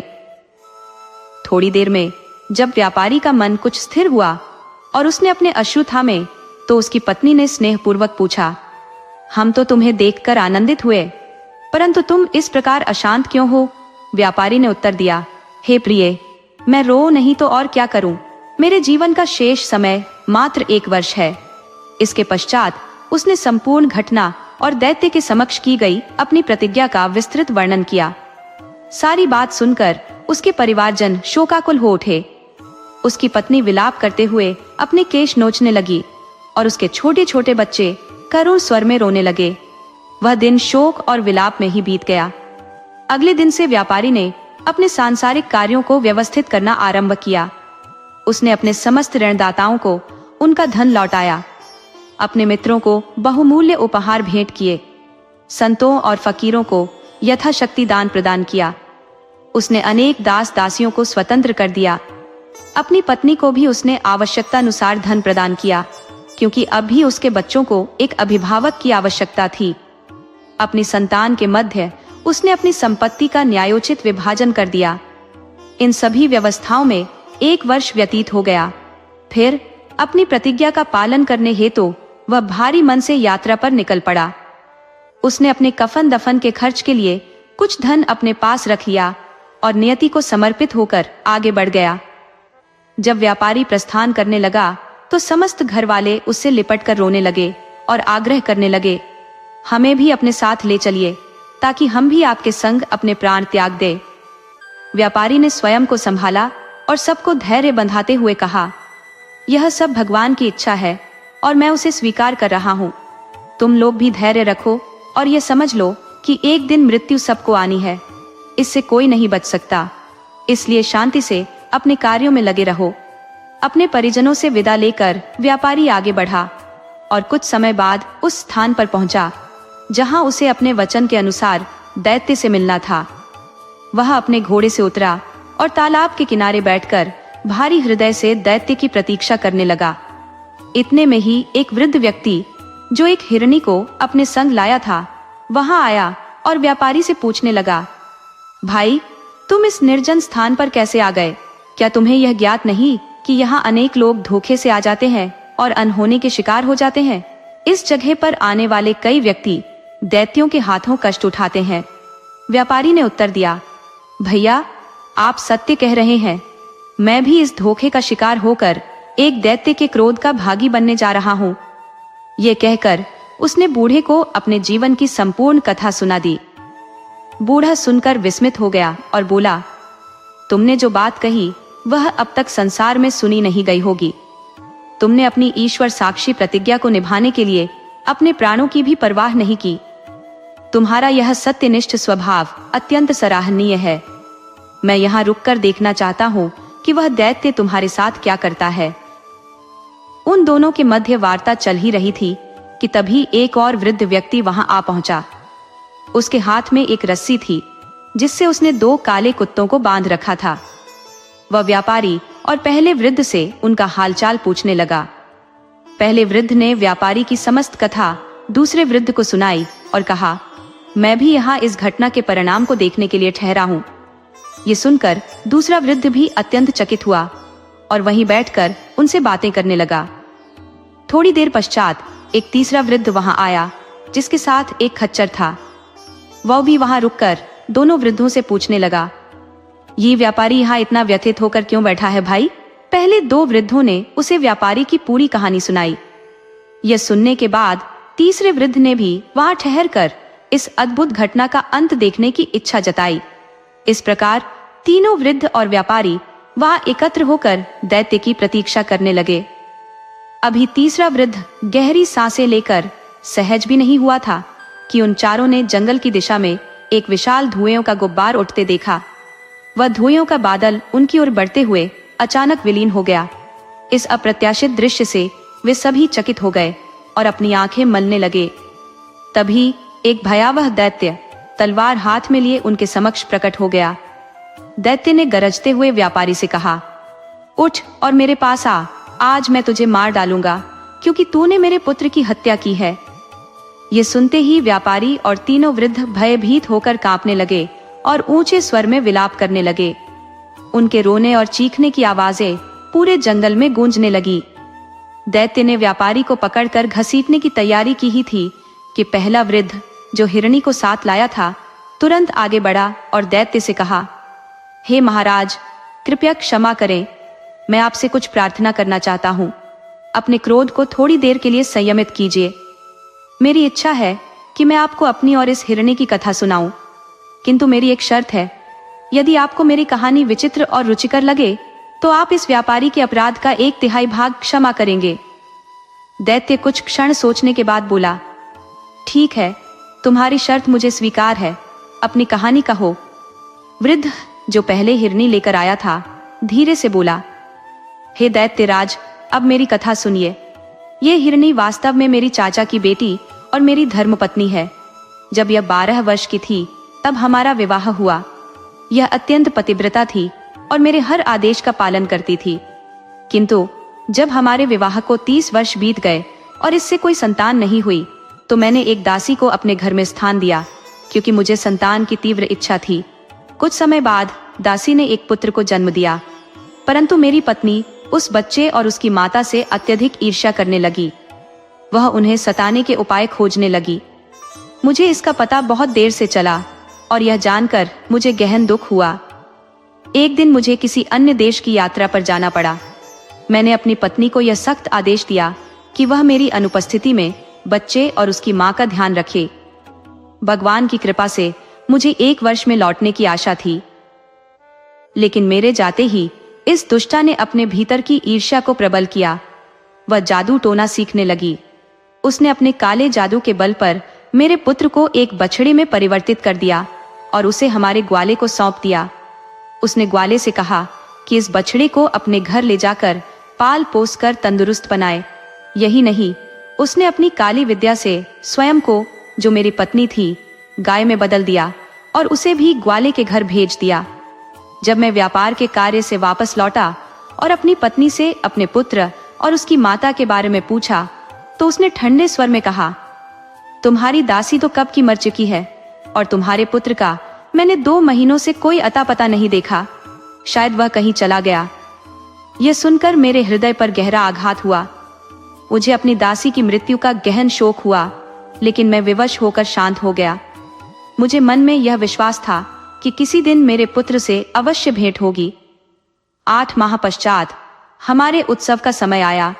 मैंने सोचा इस पावन अवसर पर किसी पशु की बलि दी जाए। मैंने अपने ग्वाले को बुलाकर कहा कि एक तंदुरुस्त और स्वस्थ गाय लेकर आओ। दुर्भाग्यवश वह जादू के प्रभाव से गाय बनी मेरी दासी को ही ले आया। जब मैंने उसे बलि के लिए तैयार किया और उसके पैरों को बांधा तो वह अत्यंत दयनीय स्वर में टकराने लगी। उसकी आंखों से आंसुओं की धारा बहने लगी। यह दृश्य देखकर मेरा हृदय दया से भर गया। मैं उस पर छुरी चलाने का साहस नहीं कर सका। मैंने ग्वाले से कहा, इसे छोड़ दो और किसी अन्य गाय को लेकर आओ। परंतु मेरी पत्नी ने क्रोध से आग बबूला होकर कहा, नहीं, इसी गाय की बलि दी जाएगी। इससे अधिक हृष्ट-पुष्ट और कोई गाय नहीं है। वह मुझे अपशब्द कहने लगी और जिद पर अड़ी रही। मैंने अनमने मन से छुरी उठाई और गाय को मारने का पुनः प्रयास किया, लेकिन इस बार वह और भी अधिक चीत्कार करने लगी। मैं गहरे मानसिक संघर्ष में पड़ गया। अंततः मैंने ग्वाले को छुरी देकर कहा, मुझसे यह कार्य नहीं होगा। यदि तुम्हें उचित लगे तो तुम इसे बलि के लिए मार दो। ग्वाले का हृदय भी उस गाय की चीखों से पसीज गया। उसने छुरी फेंक दी। जब गाय को मारने के पश्चात उसकी खाल उतारी गई तो यह देखकर सभी स्तब्ध रह गए कि उसके शरीर में मात्र हड्डियों का ढांचा था, मांस का नामो निशान नहीं। ये स्पष्ट हुआ कि गाय की हृष्ट-पुष्टता केवल जादू का भ्रम थी। मैं ग्वाले पर क्रोधित हुआ और उससे पूछा, तुमने इस गाय की यह दशा क्यों की? अंततः मैंने वह गाय उसे सौंप दी और कहा, इसे अपने ही काम में ले जाओ। यदि इसका कोई बछड़ा हो तो ले आओ, लेकिन वह स्वस्थ और तंदुरुस्त होना चाहिए। कुछ समय बाद ग्वाला एक सुडौल और सुंदर बछड़े को लेकर आया। वह बछड़ा इतना प्यारा था कि उसे देखते ही मेरा हृदय प्रेम से भर गया। मुझे यह ज्ञात नहीं था कि वह मेरा ही पुत्र था। जब उसने मुझे देखा तो वह अपनी रस्सी छुड़ाकर मेरे चरणों में गिर पड़ा। इस दृश्य ने मेरे भीतर उमड़ते प्रेम को और प्रबल कर दिया। मैं बछड़े को देखते हुए गहन विचारों में खो गया। उसकी मासूमियत और आकर्षण ने मेरे मन को विचलित कर दिया। मैं सोचने लगा, ऐसे प्यारे जीव को कैसे मार सकता हूँ? मेरे मनोभावों ने मुझे पूरी तरह भाव विह्वल कर दिया। उस बछड़े की मासूम आंखों से बहते आंसुओं ने मेरे हृदय में दया और ममता का सागर उबर दिया। मैंने ग्वाले से कहा, इस बछड़े को वापस ले जाओ और इसके स्थान पर कोई और बछड़ा लाओ। मेरी इस बात पर पत्नी का क्रोध फूट पड़ा। उसने व्यंग्यपूर्ण स्वर में कहा, तुम इतने तंदुरुस्त और सुंदर बछड़े की बलि क्यों नहीं दे सकते? आखिर यह तुम्हें इतना प्यारा क्यों है? मैंने शांत स्वर में कहा, यह बछड़ा मेरे हृदय के बहुत करीब है। मैं इसे मारने की कल्पना भी नहीं कर सकता। कृपया इस विषय में मुझ पर दबाव मत डालो। लेकिन वह अपनी कठोरता और हठधर्मिता में डटी रही। उसका अहंकार और क्रोध मेरे धैर्य की परीक्षा लेने लगे। कुछ समय बाद ग्वाला दूसरा बछड़ा लेकर आया। मेरी पत्नी फिर भी अपने दुराग्रह पर अड़ी रही और बोली, तुम इस बछड़े को इतना चाहते क्यों हो? इस नए बछड़े का क्या करोगे? उसकी यह तकरार सुनकर मैं बेहद व्यथित हो गया। क्षण भर के लिए मैंने आवेश में आकर छुरी उठाई और अपने ही पुत्र का गला काटने की ओर बढ़ा। लेकिन जैसे ही उस बछड़े ने अपनी मासूम आंखों से मेरी ओर देखा और आंसुओं की धारा बहाई, मेरा हृदय विगलित हो गया। मेरे हाथों से छुरी छूटकर गिर पड़ी। मैंने अपनी पत्नी से कहा, मेरे पास एक और बछड़ा है, मैं उसकी बलि दे दूंगा। किंतु वह स्त्री अपने क्रोध में वही बछड़ा मारने पर अडिग रही। आप यह सुनकर हर्षित होंगे कि मेरे ग्वाले ने मेरे पास आकर कहा, मालिक, मेरी बेटी जादू टोने की विद्या में निपुण है। अगले दिन जब मैं बछड़े को वापस ले गया तो उसकी बेटी ने उस बछड़े को देखकर पहले हंसी और फिर उसकी आंखों में आंसू उमड़ आए। ये देखकर मैंने उससे पूछा, इस अजीब व्यवहार का कारण क्या है? उसने उत्तर दिया, पिताजी, जिस बछड़े को आप जिंदा लेकर आए हैं वह हमारे स्वामी का पुत्र है। मैं इसे जीवित देखकर खुश हुई, लेकिन इसकी माता की बलि दी जा चुकी है। हमारी स्वामिनी ने जलन और द्वेष के चलते माँ बेटे को जादू के बल से गाय और बछड़ा बना दिया था। उसकी बात सुनकर मेरा मन जैसे शोक और संताप से भर गया। मैं शब्दहीन हो गया और देर तक अवाक बैठा रहा। जब मैंने उससे पूछा, क्या तुम इस बछड़े को फिर से मनुष्य का रूप दे सकती हो? तो उसने आत्मविश्वास के साथ कहा, हाँ, मैं ऐसा कर सकती हूँ। मैंने उससे कहा, यदि तुम इसे फिर से मनुष्य का रूप दे दोगी तो मैं तुम्हें अपनी सारी संपत्ति दान कर दूंगा। लड़की ने मुस्कुराते हुए कहा, आप हमारे स्वामी हैं और हम आपके सेवक। आपकी आज्ञा का पालन करना हमारा धर्म है। लेकिन बछड़े को पुनः मनुष्य रूप में लाने के लिए मेरी 2 शर्तें हैं। पहली यह कि उसके मनुष्य बनते ही आप उसका विवाह मेरे साथ करें, और दूसरी यह कि जिसने इस निर्दोष मनुष्य को पशु बनाया है उसे उचित दंड दिया जाए। मैंने शांत स्वर में उत्तर दिया, तुम्हारी पहली शर्त मुझे स्वीकार है।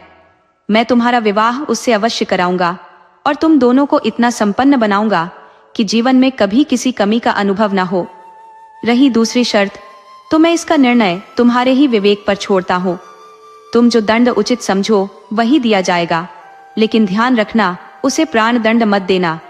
लड़की ने दृढ़ता से कहा, जैसा उसने आपके पुत्र के साथ किया वैसा ही मैं उसके साथ करूंगी।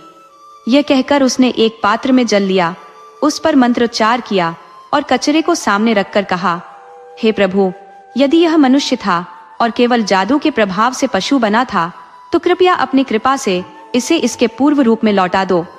यह कहकर उसने अभिमंत्रित जल उस पर छिड़क दिया। बछड़ा तुरंत ही मनुष्य के रूप में परिवर्तित हो गया। मैंने उसे हृदय से लगाया और गदगद स्वर में कहा, बेटा, इस कन्या की कृपा से ही तुमने अपना स्वरूप पुनः पाया है। इसका उपकार चुका दो और इसके साथ विवाह कर लो। पुत्र ने मेरी बात स्वीकार कर ली। लड़की ने उसी अभिमंत्रित जल का उपयोग करते हुए मेरी पत्नी को हिरनी का रूप दे दिया। मेरा पुत्र उस कन्या के साथ परिणय सूत्र में बंध गया, किंतु दुर्भाग्यवश कुछ समय बाद वह कन्या परलोक से धार गई। इस आघात से मेरा पुत्र इतना व्यथित हुआ कि उसने देश त्याग दिया। बहुत समय तक उसका कोई समाचार न मिलने पर मैंने उसे खोजने का निर्णय लिया। क्योंकि मुझे किसी पर इतना विश्वास नहीं था कि अपनी हिरनी बनी पत्नी को उनके पास छोड़ सकूं, इसलिए उसे भी साथ लेकर देश देश घूमकर अपने पुत्र को खोजने निकला हूं। यही मेरी और इस हिरनी की कथा है। अब आप स्वयं निर्णय करें कि यह घटना विचित्र है या नहीं। इसमें कोई संशय नहीं कि यह निःसंदेह अद्भुत है। अंततः व्यापारी के अपराध का 1/3 दंड माफ कर दिया गया। जब पहले वृद्ध व्यक्ति ने अपनी कथा समाप्त की तो दूसरे वृद्ध ने, जो अपने साथ 2 काले कुत्ते लाया था, कहा, मैं भी अपनी और इन कुत्तों की कहानी सुनाना चाहता हूँ। यदि मेरी कथा आपको रोचक और विचित्र प्रतीत हो तो मैं उम्मीद करता हूँ कि आप व्यापारी के अपराध का 1/3 भाग क्षमा कर देंगे। दैत्य ने उत्तर दिया, यदि तुम्हारी कहानी पहली कहानी से अधिक अद्भुत हुई तो मैं अवश्य तुम्हारी बात मानूंगा। दूसरे वृद्ध ने अपनी बात आरंभ की, दैत्यराज, ये दोनों काले कुत्ते मेरे सगे भाई हैं। हमारे पिता ने अपने अंतिम समय में हम तीनों को 3000 अशर्फियां सौंपी थी। हम तीनों ने व्यापार करने का निश्चय किया। मेरे बड़े भाई को विदेश में व्यापार करने की लालसा हुई। उसने अपना सारा माल बेच दिया और उन वस्तुओं को खरीद लिया जो विदेश में अत्यधिक मूल्यवान थी। वह व्यापार के लिए रवाना हो गया। लगभग 1 वर्ष के उपरांत मेरी दुकान पर एक भिखारी आया। उसने कहा, भगवान तुम्हारा कल्याण करे। मैंने बिना ध्यान दिए उत्तर दिया, भगवान तुम्हारा भी भला करे। फिर उसने पूछा, क्या तुमने मुझे पहचाना नहीं? जब मैंने उसे ध्यान से देखा तो पहचान गया। मैं उसकी दशा देखकर स्तब्ध रह गया। गले लगकर फूट फूट कर रोने लगा। मैंने पूछा, भैया, तुम्हारी यह स्थिति कैसे हो गई? उसने अपनी दुर्दशा का विवरण दिया, परंतु वह अधिक नहीं बोल सका क्योंकि उसकी पीड़ा असहनीय थी। मैंने उसे स्नान कराया, स्वच्छ वस्त्र पहनाए और भोजन कराया। जब मैंने अपने खातों की जांच की तो पाया कि मेरे पास 6000 अशर्फियां थी। मैंने उसमें से 3000 अपने बड़े भाई को दी और कहा, पिछले नुकसान को भूलकर नए सिरे से व्यापार आरंभ करो। उसने अपने व्यापार का हाल मुझसे शेयर नहीं किया, केवल इतना कहा, यदि मैं तुम्हें बताऊंगा तो तुम्हारा और मेरा दोनों का दुख बढ़ेगा। कुछ समय बाद मेरे छोटे भाई ने भी विदेश जाकर व्यापार करने की इच्छा जताई। मैंने उसे बहुत समझाया, परंतु उसने मेरी बात नहीं मानी। उसने अपना सारा माल बेच दिया और विदेशी बाजार में महंगे मूल्य की वस्तुएं खरीद ली। विदा लेते समय उसने मुझे अलविदा कहा और काफिले के साथ रवाना हो गया। 1 वर्ष पश्चात मेरे छोटे भाई ने भी मेरे बड़े भाई के समान अपनी समस्त संपत्ति गंवा दी और वापस लौट आया। मैंने जैसे बड़े भाई की सहायता की थी वैसे ही उसकी भी सहायता की। उस समय व्यापार में प्राप्त हुए 3000 रुपये मैंने उसे दिए। वह भी नगर में एक दुकान लेकर पहले की तरह व्यापार करने लगा। कुछ समय तक सब कुछ सामान्य चलता रहा। फिर एक दिन मेरे दोनों भाइयों ने मुझसे प्रस्ताव रखा कि हम सब विदेश जाकर व्यापार करें। मैंने शुरुआत में इस विचार का विरोध किया, और कहा, तुम दोनों को तो विदेशी व्यापार से कुछ भी हासिल नहीं हुआ, फिर अब मुझे क्यों इस जोखिम भरे मार्ग पर ले जाना चाहते हो? लेकिन वे इस विषय पर बहस करते रहे। उनका तर्क था कि कौन जाने, इस बार तुम्हारे भाग्य से हमारा व्यापार फले फूले, हमारी किस्मत का सितारा चमक उठे और हमारे अधूरे सपने पूरे हो जाएं। मैंने फिर भी उनका प्रस्ताव ठुकरा दिया, लेकिन वे मेरे पीछे पड़ गए। 5 वर्ष तक इस मुद्दे पर खींचतान चलती रही। इस दौरान उन्होंने मुझे अत्यधिक परेशान किया, यहाँ तक कि उनकी जिद से थककर मैंने अंततः उनकी बात मान ली। व्यापार के लिए आवश्यक वस्तुएं खरीदी और उनके साथ यात्रा पर निकल पड़ा। यात्रा के दौरान मुझे यह ज्ञात हुआ कि मेरे भाइयों ने वह धन जो मैंने पहले दिया था व्यर्थ ही खर्च कर दिया। अब उनके पास कुछ भी शेष नहीं था। मैंने इस पर कुछ भी कहे बिना अपने पास मौजूद 12,000 रुपये में से आधा धन उन्हें दे दिया। मैंने उन्हें समझाते हुए कहा, भाइयों, इस धन का विवेकपूर्ण उपयोग करना, इसका आधा भाग व्यापार में लगाओ और शेष धन सुरक्षित रखो। यदि व्यापार में हानि हो तो घर में रखा धन हमारी सहायता करेगा। मैंने प्रत्येक को 3,000 रुपये दिए और अपने हिस्से के 3,000 रुपये को घर में एक गहरे गड्ढे में सुरक्षित दबा दिया। फिर हमने व्यापार के लिए वस्तुएं खरीदी और एक जहाज पर सवार होकर दूसरे देश की ओर प्रस्थान किया। 1 महीने की यात्रा के पश्चात हम सकुशल एक नगर पहुंचे और व्यापार आरंभ किया। सौभाग्यवश इस बार हमें व्यापार में अपार लाभ हुआ। हमने उस देश की मूल्यवान वस्तुएं खरीदी जिन्हें अपने देश में ऊंचे दाम पर बेचने की योजना बनाई। जब हम वहां का व्यापार समेटकर जहाज पर वापस लौटने की तैयारी कर रहे थे, तभी एक अत्यंत सुंदर स्त्री जो फटे पुराने वस्त्र धारण किए हुए थी मेरे सम्मुख आई।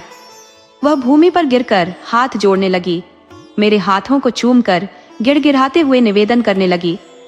मैंने उसकी विनती को प्रारंभ में उचित नहीं समझा और अस्वीकार कर दिया, लेकिन उसकी दीनता और मिन्नतें मेरे हृदय को आंदोलित कर गईं। उसकी विपन्नता पर दया करते हुए मैंने उसकी प्रार्थना स्वीकार कर ली और विधिवत विवाह संपन्न करके उसे अपने साथ जहाज पर ले आया। यात्रा के दौरान मैंने अनुभव किया कि वह न केवल अनुपम सौंदर्य की धनी थी, बल्कि उसकी बुद्धिमत्ता भी विलक्षण थी। ये देखते हुए मेरा स्नेह उसके प्रति और भी प्रगाढ़ हो गया, किंतु मेरा सौभाग्य मेरे भाइयों के लिए ईर्ष्या का कारण बन गया। उनके मन में दुर्भावना इतनी प्रबल हो गई कि वे मेरी जान के दुश्मन बन बैठे।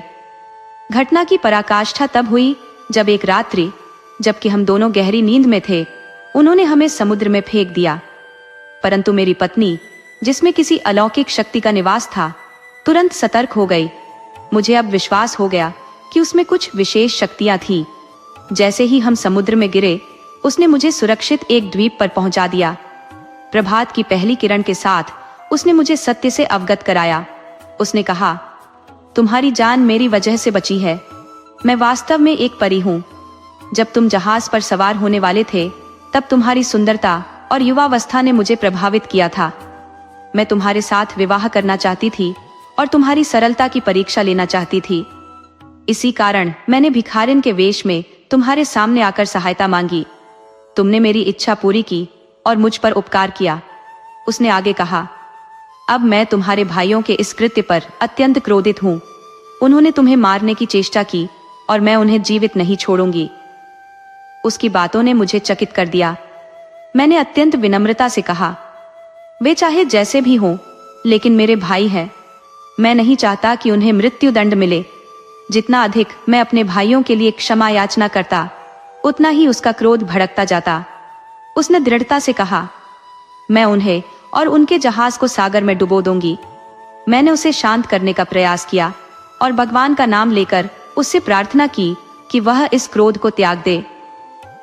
मैंने कहा, सज्जन व्यक्ति का कर्तव्य है कि वह बुराई के बदले भलाई करे। यदि तुम्हें दंड देना ही है तो ऐसा दंड दो जो मृत्यु से कम हो। मैं तुमसे निवेदन करता हूं कि अपने क्रोध को ठंडा करो। इस प्रकार मैं उसे शांत करने और समझाने का निरंतर प्रयास करता रहा। उसने मुझे एक पल में उठाकर मेरे घर की छत पर पहुंचा दिया और स्वयं अदृश्य हो गई। छत से उतरकर जब मैं घर के भीतर गया तो मैंने अपने गुप्त स्थान में दबाए गए रुपए, जो कि 3,000 थे, निकाल लिए। ये वह धन था जिसे मैंने सुरक्षित रख छोड़ा था। फिर मैं उन रुपयों से दुकान में जाकर अपने व्यापार को पुनः आरंभ करने लगा। जब मैं दुकान से लौटकर घर पहुंचा तो देखा कि अंदर 2 भयानक कुत्ते मौजूद थे। वे मुझे देखकर अपनी पूंछ हिलाने लगे और मेरे पास आकर मेरे पैरों पर अपना सिर रख दिया। इस दृश्य ने मुझे विस्मित कर दिया। उसी समय वह परी फिर प्रकट हुई और उसने कहा, इन कुत्तों से भयभीत मत हो, ये दोनों तुम्हारे ही भाई हैं। यह सुनकर मेरा शरीर सिहर उठा। गहरे दुख और विस्मय से मैंने परी से पूछा, ये कुत्ते कैसे बने? उसने उत्तर दिया, मेरी एक बहन ने मेरे कहने पर तुम्हारे भाइयों को दंड दिया। उन्होंने तुम्हारे साथ जो अन्याय किया था उसके लिए उन्हें 10 वर्षों तक कुत्ता बने रहने का श्राप दिया गया। यह सुनकर मेरा हृदय जैसे किसी पत्थर से दब गया। परी ने आगे बताया कि जब 10 वर्ष पूरे हो गए तो वह उन्हें उनके वास्तविक रूप में वापस लाने के लिए मेरे पास लाई। इतना कहकर वह पुनः अंतर्ध्यान हो गई। मैंने उन दोनों भाइयों को अपने साथ लिया और यहाँ आकर रुका। अब मेरी यह दारुण कथा समाप्त होती है। ये सब सुनने के बाद बूढ़े व्यापारी ने कहा, तेरी कहानी निसंदेह चमत्कारी है। मैं तेरे कथन से प्रभावित हुआ और तेरी आप बीती सुनने के बाद व्यापारी के अपराध का 2/3 भाग भी क्षमा करता हूँ। इसके बाद तीसरे वृद्ध ने कहा, अब मैं अपनी कहानी कहता हूँ। यदि आप इसे भी चमत्कारी और अद्भुत पाएं तो व्यापारी का शेष अपराध भी क्षमा कर दे। तीसरे वृद्ध ने अपनी कथा आरंभ करते हुए कहा, यह जो खच्चर है वह मेरी पत्नी है। मैं एक व्यापारी था। एक बार व्यापार के सिलसिले में प्रदेश गया। जब 1 वर्ष बाद लौट कर आया तो मैंने देखा कि मेरी पत्नी एक गुलाम के साथ हास परिहास कर रही थी। इस दृश्य ने मेरे हृदय को आक्रोश और पीड़ा से भर दिया। मैंने उन दोनों को दंड देने का निश्चय किया, किंतु मेरी पत्नी ने चालाकी दिखाई। उसने एक पात्र में जल लाकर उस पर मंत्र फूंका और मुझ पर छिड़क दिया। मैं देखते ही देखते कुत्ता बन गया। इसके बाद उसने मुझे घर से निकाल दिया और अपने भोग विलास में लिप्त हो गई। भूख से व्याकुल होकर मैं एक कसाई की दुकान पर पहुंच गया और वहां फेंकी हुई हड्डियां खाकर अपने जीवन की रक्षा करने लगा। कुछ समय तक मेरा यही हाल रहा। इतना कहकर तीसरा वृद्ध रुका और व्यापारी की ओर देखने लगा। फिर एक दिन मैं कसाई के साथ उसके घर पहुंचा। जैसे ही कसाई की पुत्री ने मुझे देखा, वह तुरंत भीतर चली गई और काफी देर तक बाहर नहीं आई। कसाई ने आश्चर्य से पूछा, बेटी, तुम अंदर क्या कर रही हो? बाहर क्यों नहीं आती? लड़की ने भीतर से उत्तर दिया, पिताजी, मैं एक अपरिचित पुरुष के समक्ष कैसे आऊं? कसाई ने चारों ओर देखा और बोला, यहाँ तो कोई अपरिचित पुरुष नहीं है। तुम किसकी बात कर रही हो? लड़की ने उत्तर दिया, ये कुत्ता जो आपके साथ घर आया है कोई साधारण कुत्ता नहीं है। क्या आपको इसकी कहानी नहीं पता? ये वास्तव में एक पुरुष है जिसे इसकी पत्नी ने अपनी मंत्र शक्ति से कुत्ता बना दिया है। कसाई ने यह सुनकर कहा, अगर यह सच है तो भगवान के लिए इसे मनुष्य का स्वरूप लौटा दो, ताकि यह अपने कर्मों से दोनों लोगों का धर्म अर्जित कर सके। लड़की एक पात्र में जल लेकर बाहर आई। उसने उस जल को अभिमंत्रित किया और कुत्ते पर छिड़कते हुए कहा, अपने असली रूप में लौट आओ। इतना कहते ही मैं पुनः मनुष्य बन गया। लड़की तुरंत पर्दे के पीछे चली गई। मैं उसकी कृपा से अभिभूत होकर बोला, भाग्यवान स्त्री, तूने जो उपकार किया है वह अविस्मरणीय है। तेरी कृपा से मुझे लोक परलोक का सुख प्राप्त होगा। अब मैं चाहता हूँ कि मेरी पत्नी को भी उसके कर्मों का दंड मिले।